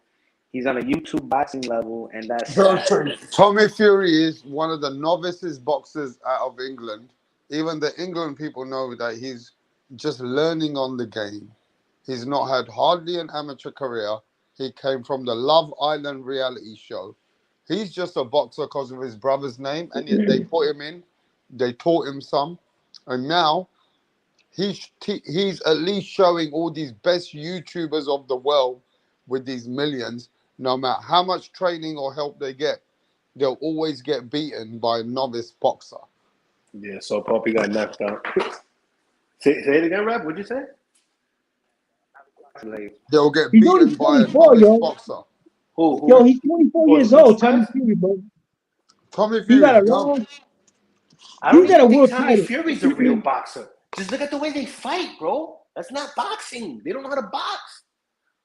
Yo, bro, they would get knocked out in Golden Gloves and fucking and Tommy Fury Metros, 10-0, bro. amateur tournament. They would get fucking knocked out. Yo, Tommy Fury 10-0, bro. Tommy Fury could box, bro. Tommy Fury's a good cruiserweight. I think Tommy Fury. Against who, bro? Against who? Well, he's ranked already, bro. He's ranked in box rec. He's ranked. No, he's not. He got a little ranking. Tommy Fury got he's ranked in England, bro. He's 15 in England, bro. In England, he's ranked. Bro, Tommy Fury's nobody in England. He's just a novice boxer. He's just related to Tyson Fury, bro. That's who he is. He's not really he's just a novice. Yo, KSI is Olajide, bro. His name is Olajide Ola. He's Nigerian, right? Yeah. His real name is Olajide. He's a YouTuber. He's just a YouTube clown, bro. That's it. He's done good for YouTube though. For boxing, for YouTube, they're not. His fan base is like my son, 8 years old. My son is 8 years old. That's the Logan Paul and KSI prime fan base. You know what I buy my son every fucking other day? Prime.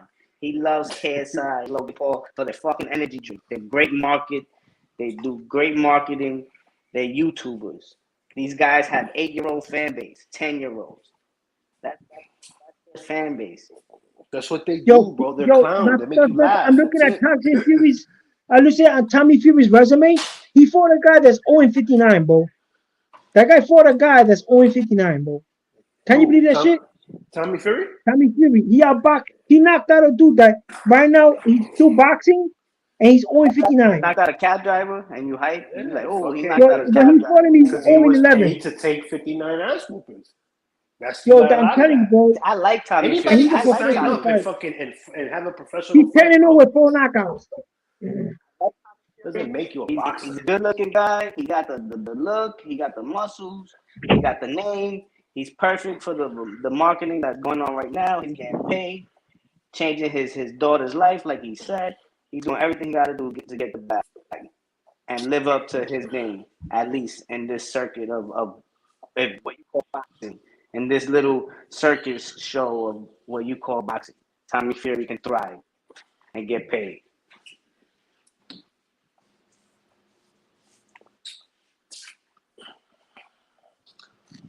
Yo, what's up, Roman Fury? Roman Fury, Tyson Fury's brother, Roman Fury.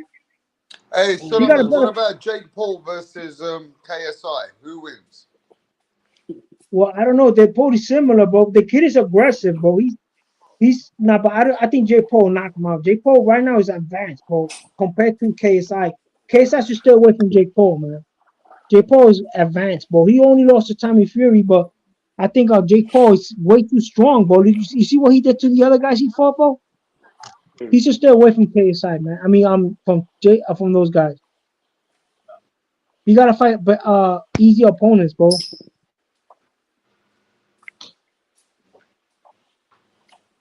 Yeah, but that Tommy Fury got a future, bro. He's 10-0 with 4 knockouts. He comes from the Fury family. I think Tyson Fury will get him to fight on the cards. He probably get a regional belt. I could see him like an IBO international champion or something like that. Yeah, they should give him a title shot. Yo, he could be IBO international champion. Fight for the IBO. For the WBC. He could be that. For the WBC. Nah, the IBO, bro, because IBO is a good anybody a title shot. Who, the IBO? The WBC, bro. Yo, man, you gotta respect boxing, man. Boxing is boxing got that's what I'm talking about. Yeah, you gotta respect boxing and not let these fucking clowns come over and fucking make more money than the actual boxers. I don't want to see that shit. That's bullshit. Yeah, because they're very marketable, bro, and they're fighting in a platform. They're very marketable. The guy's a model, bro. He probably got mad endorsements and shit. You know what I'm saying? He modeling suits and shit. But I don't even think it's real boxing fans that fucking pay for that shit. I don't think real boxing fans watch that shit, bro. They are, bro. Little kids are, bro. Like Ryan Garcia, all the girls think Ryan Garcia is a cute, bro. A lot of girls like Ryan Garcia, bro. He's like a Weezy and John Dell type of dude, bro. Girls like Ryan Garcia, but when he fought Tank, even girls, I know girls, they even think Tank Davis is cute. They think, oh, I would like to have a baby with Tank Davis. Can you believe that shit? She'd be a millionaire. That's what girls is looking at, bro. They're looking for that easy money, bro. Know what I'm saying? They're looking for the easy ferrier. The easy ferrier, know what I'm saying? Yeah, man. So yeah, man. At the end of the day, I like that Janibek dad, dude. Janibek, man, he fought a beautiful fight. I think Janibek has punching power up to the wazoo, bro. That dude was hitting that dude. That dude was blocking those shits, man. You can't. It's like I don't think he could have done anything to win that fight, man. He was blocking those shits and still got knocked out, bro. That shit is some real shit, man. Yo, you from UK, rap star. What you think about Liverpool? If you get a flat in Liverpool, bro, how much you think a flat in Liverpool be, bro? Like I'm thinking about moving to the UK. I'm feeling those little cute little shorties. Like I seen like Tyson Fury and Netflix. Those little shorties be looking good over there, bro. I wouldn't mind like being with a little shorty from the UK, living in Liverpool, be chilling. Know what I'm saying? Yo, what you think about that rap star? Know what I'm saying? You think I could make it over there, bro? I could produce a little family of children up there. Know what I'm saying? I'll be talking to them in Crypto, Spanish. you there? Yo, Crypto's here, bro. He's just chilling like Bob Dylan. Yo, you guys gotta stop. You guys gotta go to a detox or something, bro. I think they gotta put y'all in a detox or something, yo. You gotta, go get yourself in a detox. That weed's gonna kill you, bro. That weed's gonna do some detrimental damage to your lungs or something. Triple G will I don't know how retire. could you afford that. That's expensive shit right there. That weed you be tripping on, that shit is expensive, bro.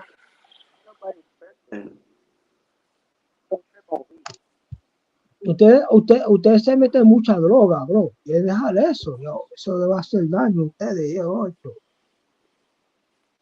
I think you guys are advertising that illegal substance, man. Oh, America's advertising. It's fucking legal. It's illegal in the state of New York. You go to the store and buy Well, fucking bud. you know what's bugged out? They did a survey. They did a survey before they legalized it that it destroys people's brain cells, and out of nowhere, they legalized it. I think what A they're lot trying of to do fucking is weed back in the day. desensitize the population, desensitize the population.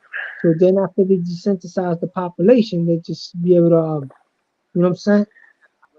And chill like Bob Marley. The herbs is the healing of the nation. Now get back to boxing. Just get the back.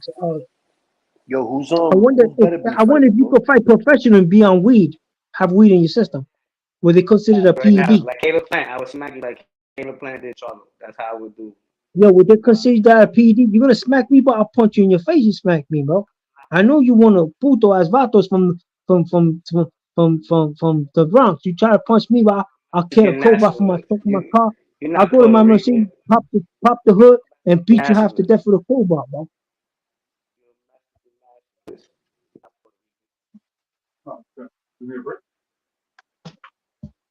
What's wrong? You got a cane? You got a cane now? What cane is that? Oh, that's an umbrella. That's an umbrella? Yeah. Oh. Yeah, man. So yeah, man, you gotta be careful how you talk, bro. You can't be insulting people like that. You know what I'm saying? Talking about doing the Caleb Plant smacking. You do that to a guy here in the BX, so you might get toe tag. You might have a toe tag, or you might have a gold chain toe, a gold embroidered toe tag. That's what they gotta do. You probably wear one on the regular, right? A toe tag on your big toe. You know what I'm saying? Toe Tag Boxing Corporation. You're gonna own your own boxing gym and call it Toe Tag.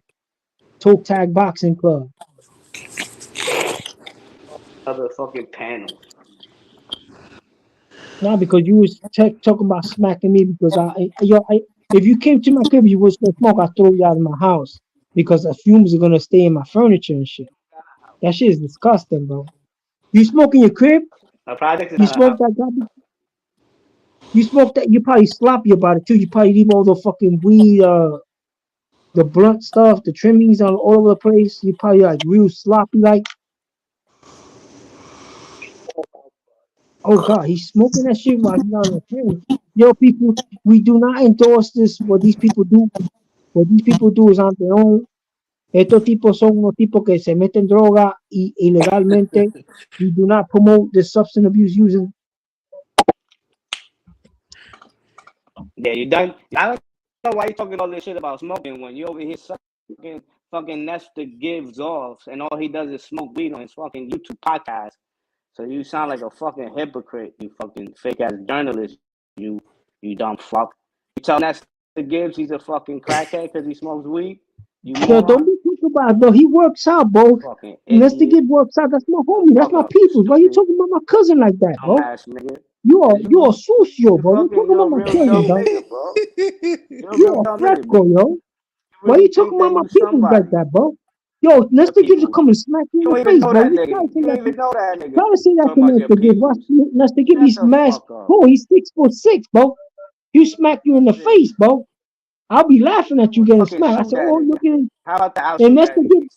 Yo, how you gonna shoot him, bro? When Danny Alvarez got a concealed carry, bro, you probably get shot. You know, Danny Alvarez was military, right? He's concealed carry. Oh. You can't do that. You can't be nuts, violent, bro. Why you on them niggas nuts, bro? Why you? Yo, what you talking about? I'm not on their nuts, bro. I don't. Yo, that dude knows boxing, bro. That dude, all he talks is boxing, bro. He's a professional journalist. We were talking about how you being a hypocrite and you talking shit about how he smokes, but yet you don't say nothing to Nestor when he smokes. Why you don't keep that same Nestor don't be energy? smoking on the channel, bro. Yes, he does, bro. I think what are you talking about? Well, he probably smokes it on his break. He probably smokes it on his break. I know he got an endorsement with Hardin. He literally fucking lights blunts. Yo, he got an endorsement with Hardin. That's about it. He got an endorsement with Hardin. You sound dumb, bro. This guy smokes I all don't day sound dumb. on I his sound podcast. real, bro. And you got talking I about sound real because you continue to bring up other channels, bro. Like why when niggas told you not to do that. Yo, well, anyway, in my boxing channel, bro, when I come on my boxing channel, I'm not gonna allow people like you smoking on the channel. I mean, because I don't promote illegal narcotics. I don't promote anything like illegal, that. Bro. What the fuck are you talking that about? don't come it's not from illegal, dumbass. That creates yo.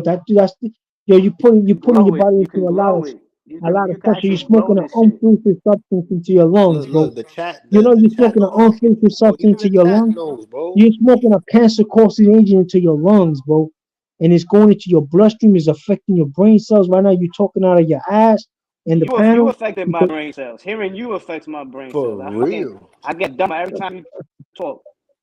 You're talking out of your backside, bro. Like you're talking like you got some news. You don't sound like a fucking journalist, bro. Yeah, because I don't like capping, I don't nigga. smoke. Stop capping. I'm capping. I'm not capping. I don't even know what capping is, bro. I'm saying that you smoking a disgusting stuff. You say you from New York? How the fuck you don't know what capping is? Because you don't smoke that. I don't be imitating these cats from the ghetto, bro.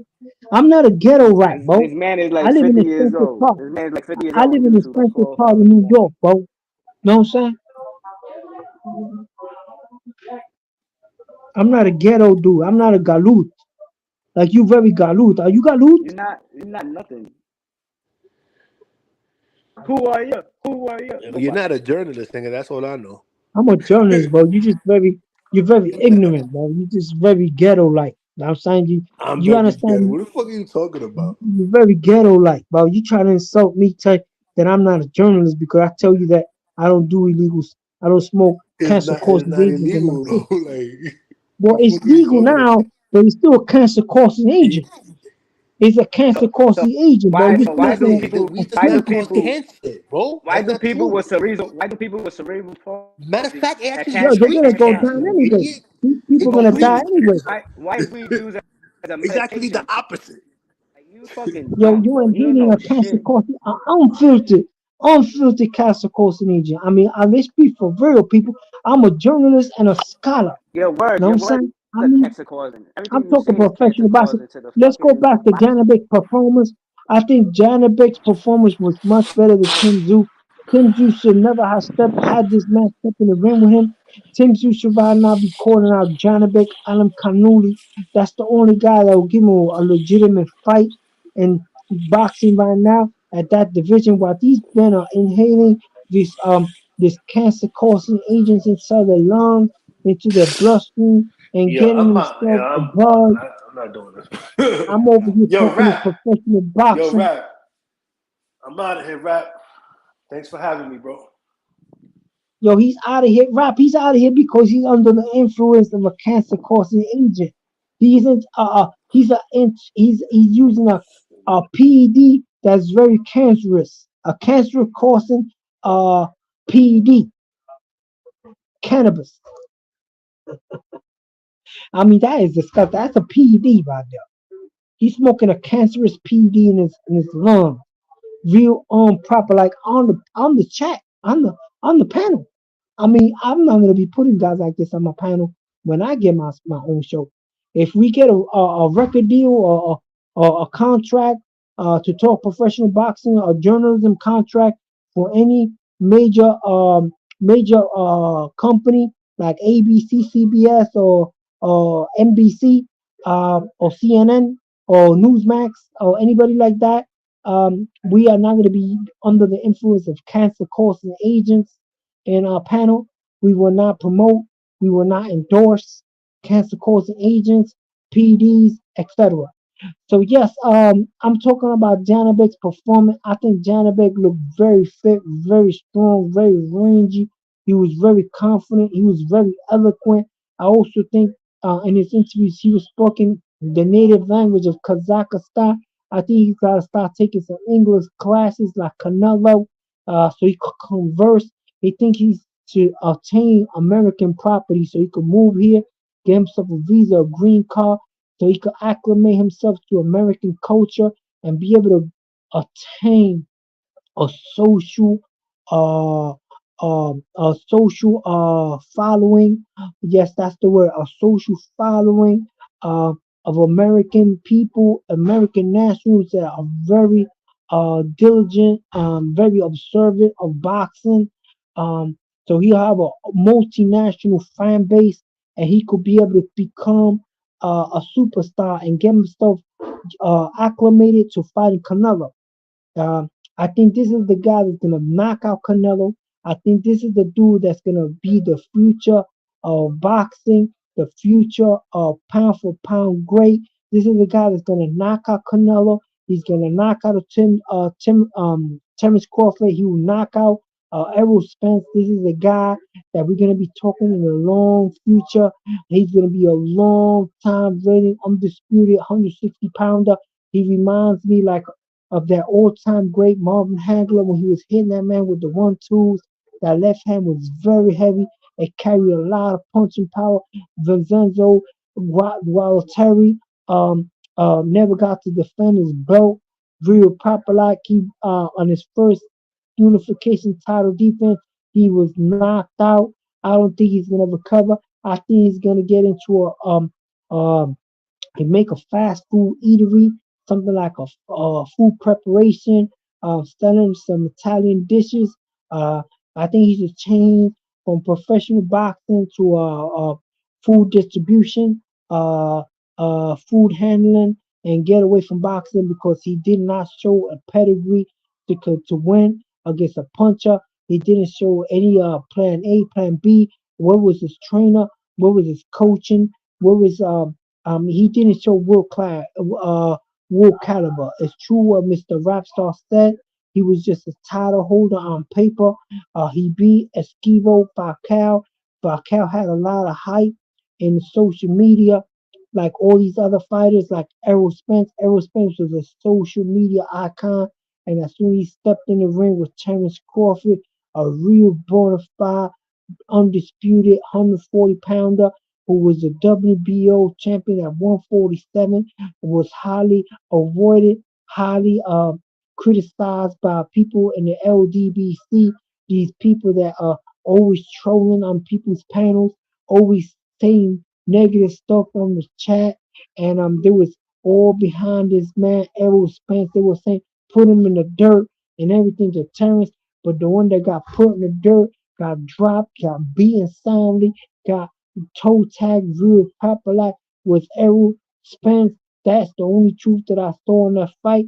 I think he should get a couple of dollars for a step aside fee. I think if I was Terrence Crawford, Buck Crawford, I would give him like a little paycheck of 150,000 for his step aside and tell him not to think about giving me fighting me in a rematch, move on to 160, maybe get knocked out by Janibek and call it a day.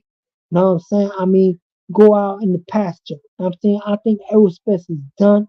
I think he should just cash out against a guy like Janibek so Janibek could put that knockout on his resume and move on to bigger and better things. Terrence Crawford should stay at 147. Don't listen to the don't listen to the people you're the unproper advising. Listen to Bo Mac. Listen to your team. Stay at 147. Defend your four belts. You're a unified champion in two divisions. I think that's the limit for you. I think that's the best thing you could do and fight the real contender in your division, who is Jerome Boots Ennis, the IBF International 147-pound champion. That is IBF interim 147-pound champ. That's the guy that you need to beat. That is the guy has the future of 147. That's the guy that's highly avoided. You now got to take out the trash that everyone was supposed to take out. Errol Spence avoided Jerome Boots Ennis. He gave nothing but a song and a dance where his name was brought up. He could not deal with the skill factor of that Jerome.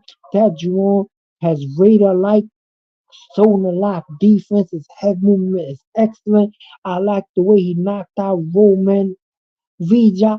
Roman Vija is a puncher. Came in to win from Venezuela. Upset that Rashidi Ellis. Rashidi Ellis looked like like he was a deer uh uh in front of some headlights and in the dark of Long Island Highway. He got completely outclassed by Roman Vija, and he went in the ring against Jerome Boots Ennis to try to capitalize on that win and completely got outclassed, ladies and gentlemen. He completely got um be unraveled by that guy, Boots Ennis. He's the future of the division. I see Boots, he's very big for 147. I see Boots becoming undisputed champ as soon as he steps in the ring with Terrence. In a bomb burn of a fight, I think he will grant Terrence Crawford, who has climaxed. I think that's he's at the conclusion of his career. I think Terrence Crawford will lose the rematch also on points and retire and go out in the sunset and be like an old thoroughbred just for studying, having children, and enjoying life after boxing and promotions, etc. I think Jerome Boots as the undisputed 147-pound champ will add a lot of credibility to the division. I think his first defense would be against Stanionis. Stanionis has that beautiful, fast, coming in jab, and he tries to get on the inside pocket and outmuscle you. He looks sturdy, he looks strong, but Jerome will be able to break him down, systematically break him down, but his counter punching and extremely accurate body attack, be able to avoid any counters from that Stanionis gentleman and beat him and continue to defend that belt and start calling Tim Tszyu at the high division. To Tim, let's make this money, Tim. I want to go to 154 in the future and go up in there 154 and be able to attain that belt with his systematic boxing style and his ring generalship and become a world champion in the second division. Gamal probably vacate those belts and run to 160, and he's gonna completely become a French contender up there because I know he can't be no Janibek. You know what I'm saying? I know he can't beat Janibek on a canoe, him and his other twin brother. So I don't know if they're gonna be like the Milli Vanilli of boxing. They're gonna be pretending French contending at 160 for the rest of their pitiful careers and move on to bigger and better things, maybe a fried chicken joint where they live at, producing fried chicken, the Charlo Fried Chicken Corporation, and get out of boxing. But at the end of the day, that Jerome Ennis was a very skillful fighter. I really like how he boxed. I really like his avoid getting hit. I really like his head movement. I really like how he moves in the ring. He looks very professional. He looks like he know what he doing real proper. Like I think he could do what everybody wants him to do. So yeah, I'm happy I'm here in the channel doing this real professional boxing. I saw this guy fight on the top ranked card of the Janibek fight. This young man called Richard Torres, a heavyweight. He's kind of small for a heavyweight, but he fights out of a southpaw stance. He's very he's very good on the inside pocket, and he also likes to fight a mid range. If he learns how to fight small and continues to go on his winning knockout streak, um, I think he's gonna be matched with that other guy from Top Rank, that Jerome Jarrett, Big Baby Anderson. I think he could hurt Baby Anderson. Baby Anderson looks very skillful in the ring, but he's gonna be fighting a guy with a killer instinct with Richard Torres. He's still a prospect. He's on the come up and he's having a good time. And Rap Star must be on his computer doing his term paperwork. I know he got a scholarship in journalism and sports journalism in the UK from Oxford University. That's what I heard. I'm going to interrogate him later on and find out what he had to do to attain that scholarship. So maybe he could put me on and be able to find if I could get one too. You know what I'm saying? Real popular. So we can move on to this boxing journalism real popular in the future. So yeah, man, this Richard Torres look fantastic in there. He looked like he's paying his dues in that Tom Frank gym in Las Vegas. They have the top ranked gym in Las Vegas. I know he's a regular in that gym. As soon as you sign a contract with that promoter, Bob Arum, you have to go to be a member of that gym. You have to be in that gym and do all your training because Bob Arum is very diligent. Bob Arum is very observant of his fighters. He want to make sure he provided the proper uh uh the proper content in his promotions. He got to make sure his fighters are highly trained, highly in physical shape. He has kicked out several fighters from his division, from his promotion, for not being in shape. Um, Andy Ruiz Jr. was one of them. He was not in proper physical condition. He had a problem with his constitution and his dexterity. He got removed from top rank. But other fighters decided to fought one, be matched much better and fight better competition, like Edgar the Chosen One Berlanga, who has been calling out Monguia. He's been calling out Monguia lately. But Monguia, being that he's a French contender, does not want to fight Edgar the Chosen One Berlanga. I think Berlanga is going to have to move to 175. At 175, get yourself ranked for the WBA. Start calling out Dimitri Bivol. You're not a Russian. You're a Puerto Rican. And start calling them out.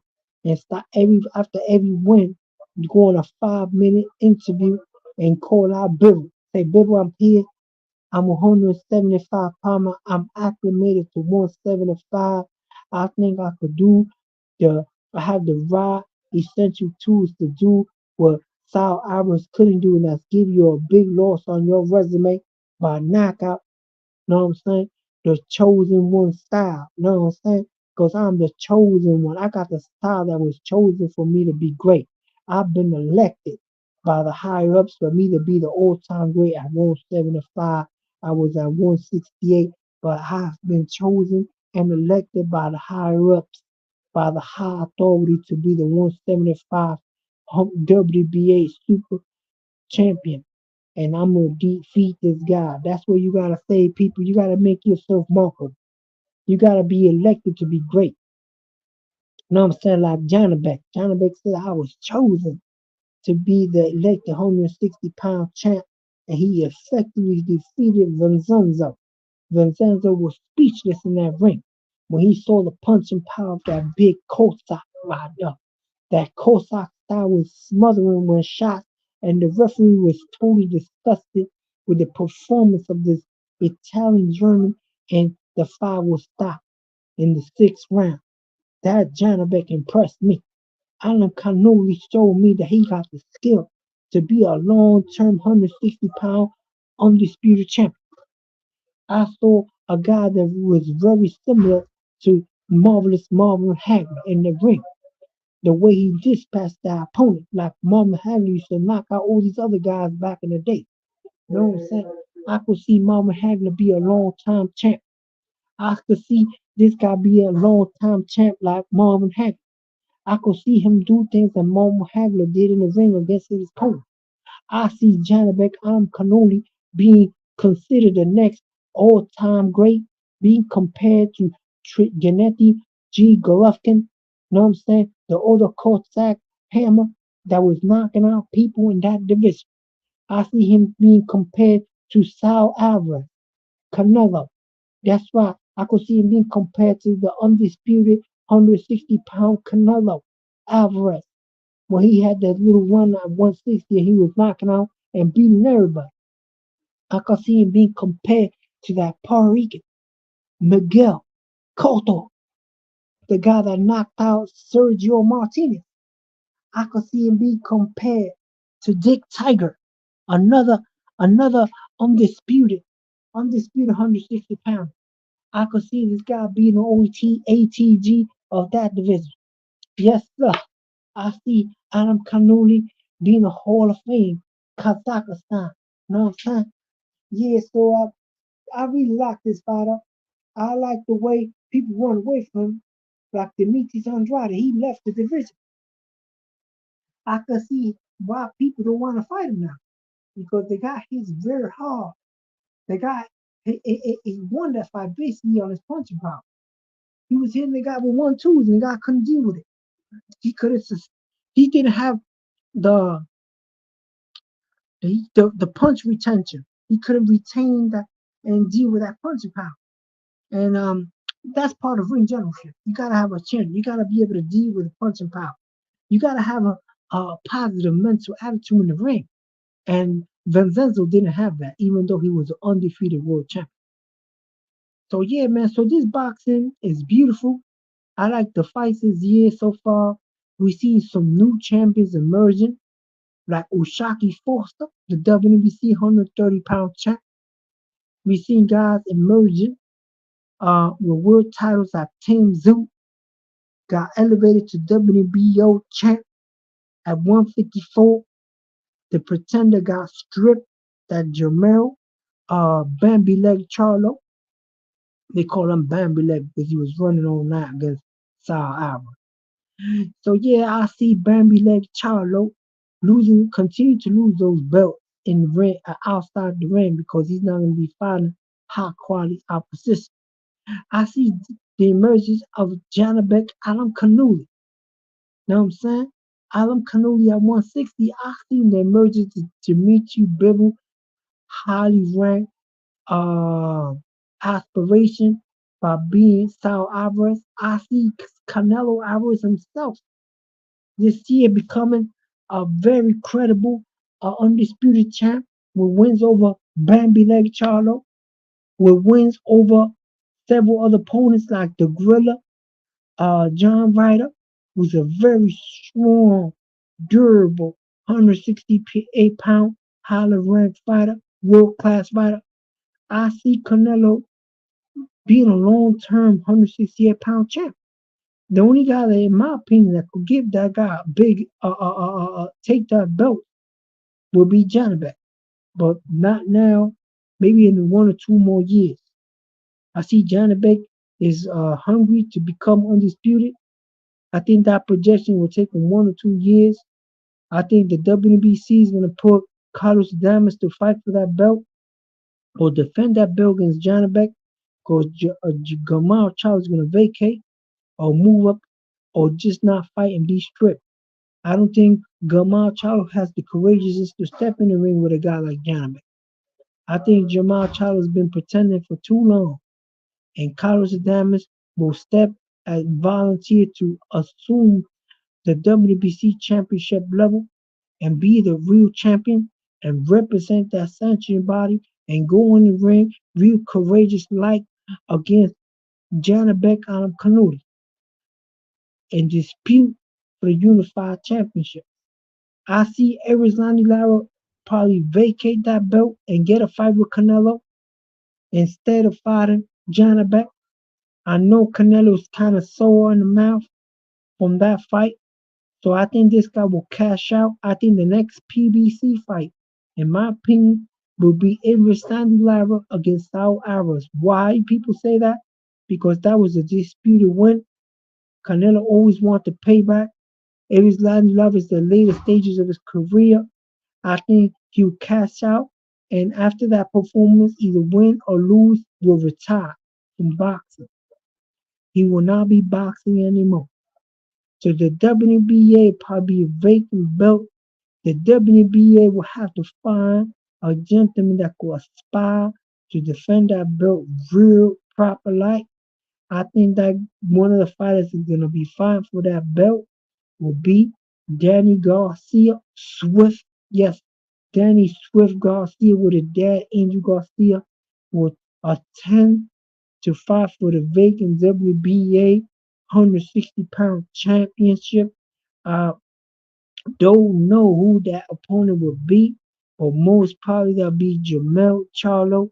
Jamel Charlo was a WBA is the WBA 154 champ. I think he could talk to the sanction body. I think he could negotiate himself to be elevated to #1 ranking at WBA level 160. So the winner of Danny Garcia against Jamel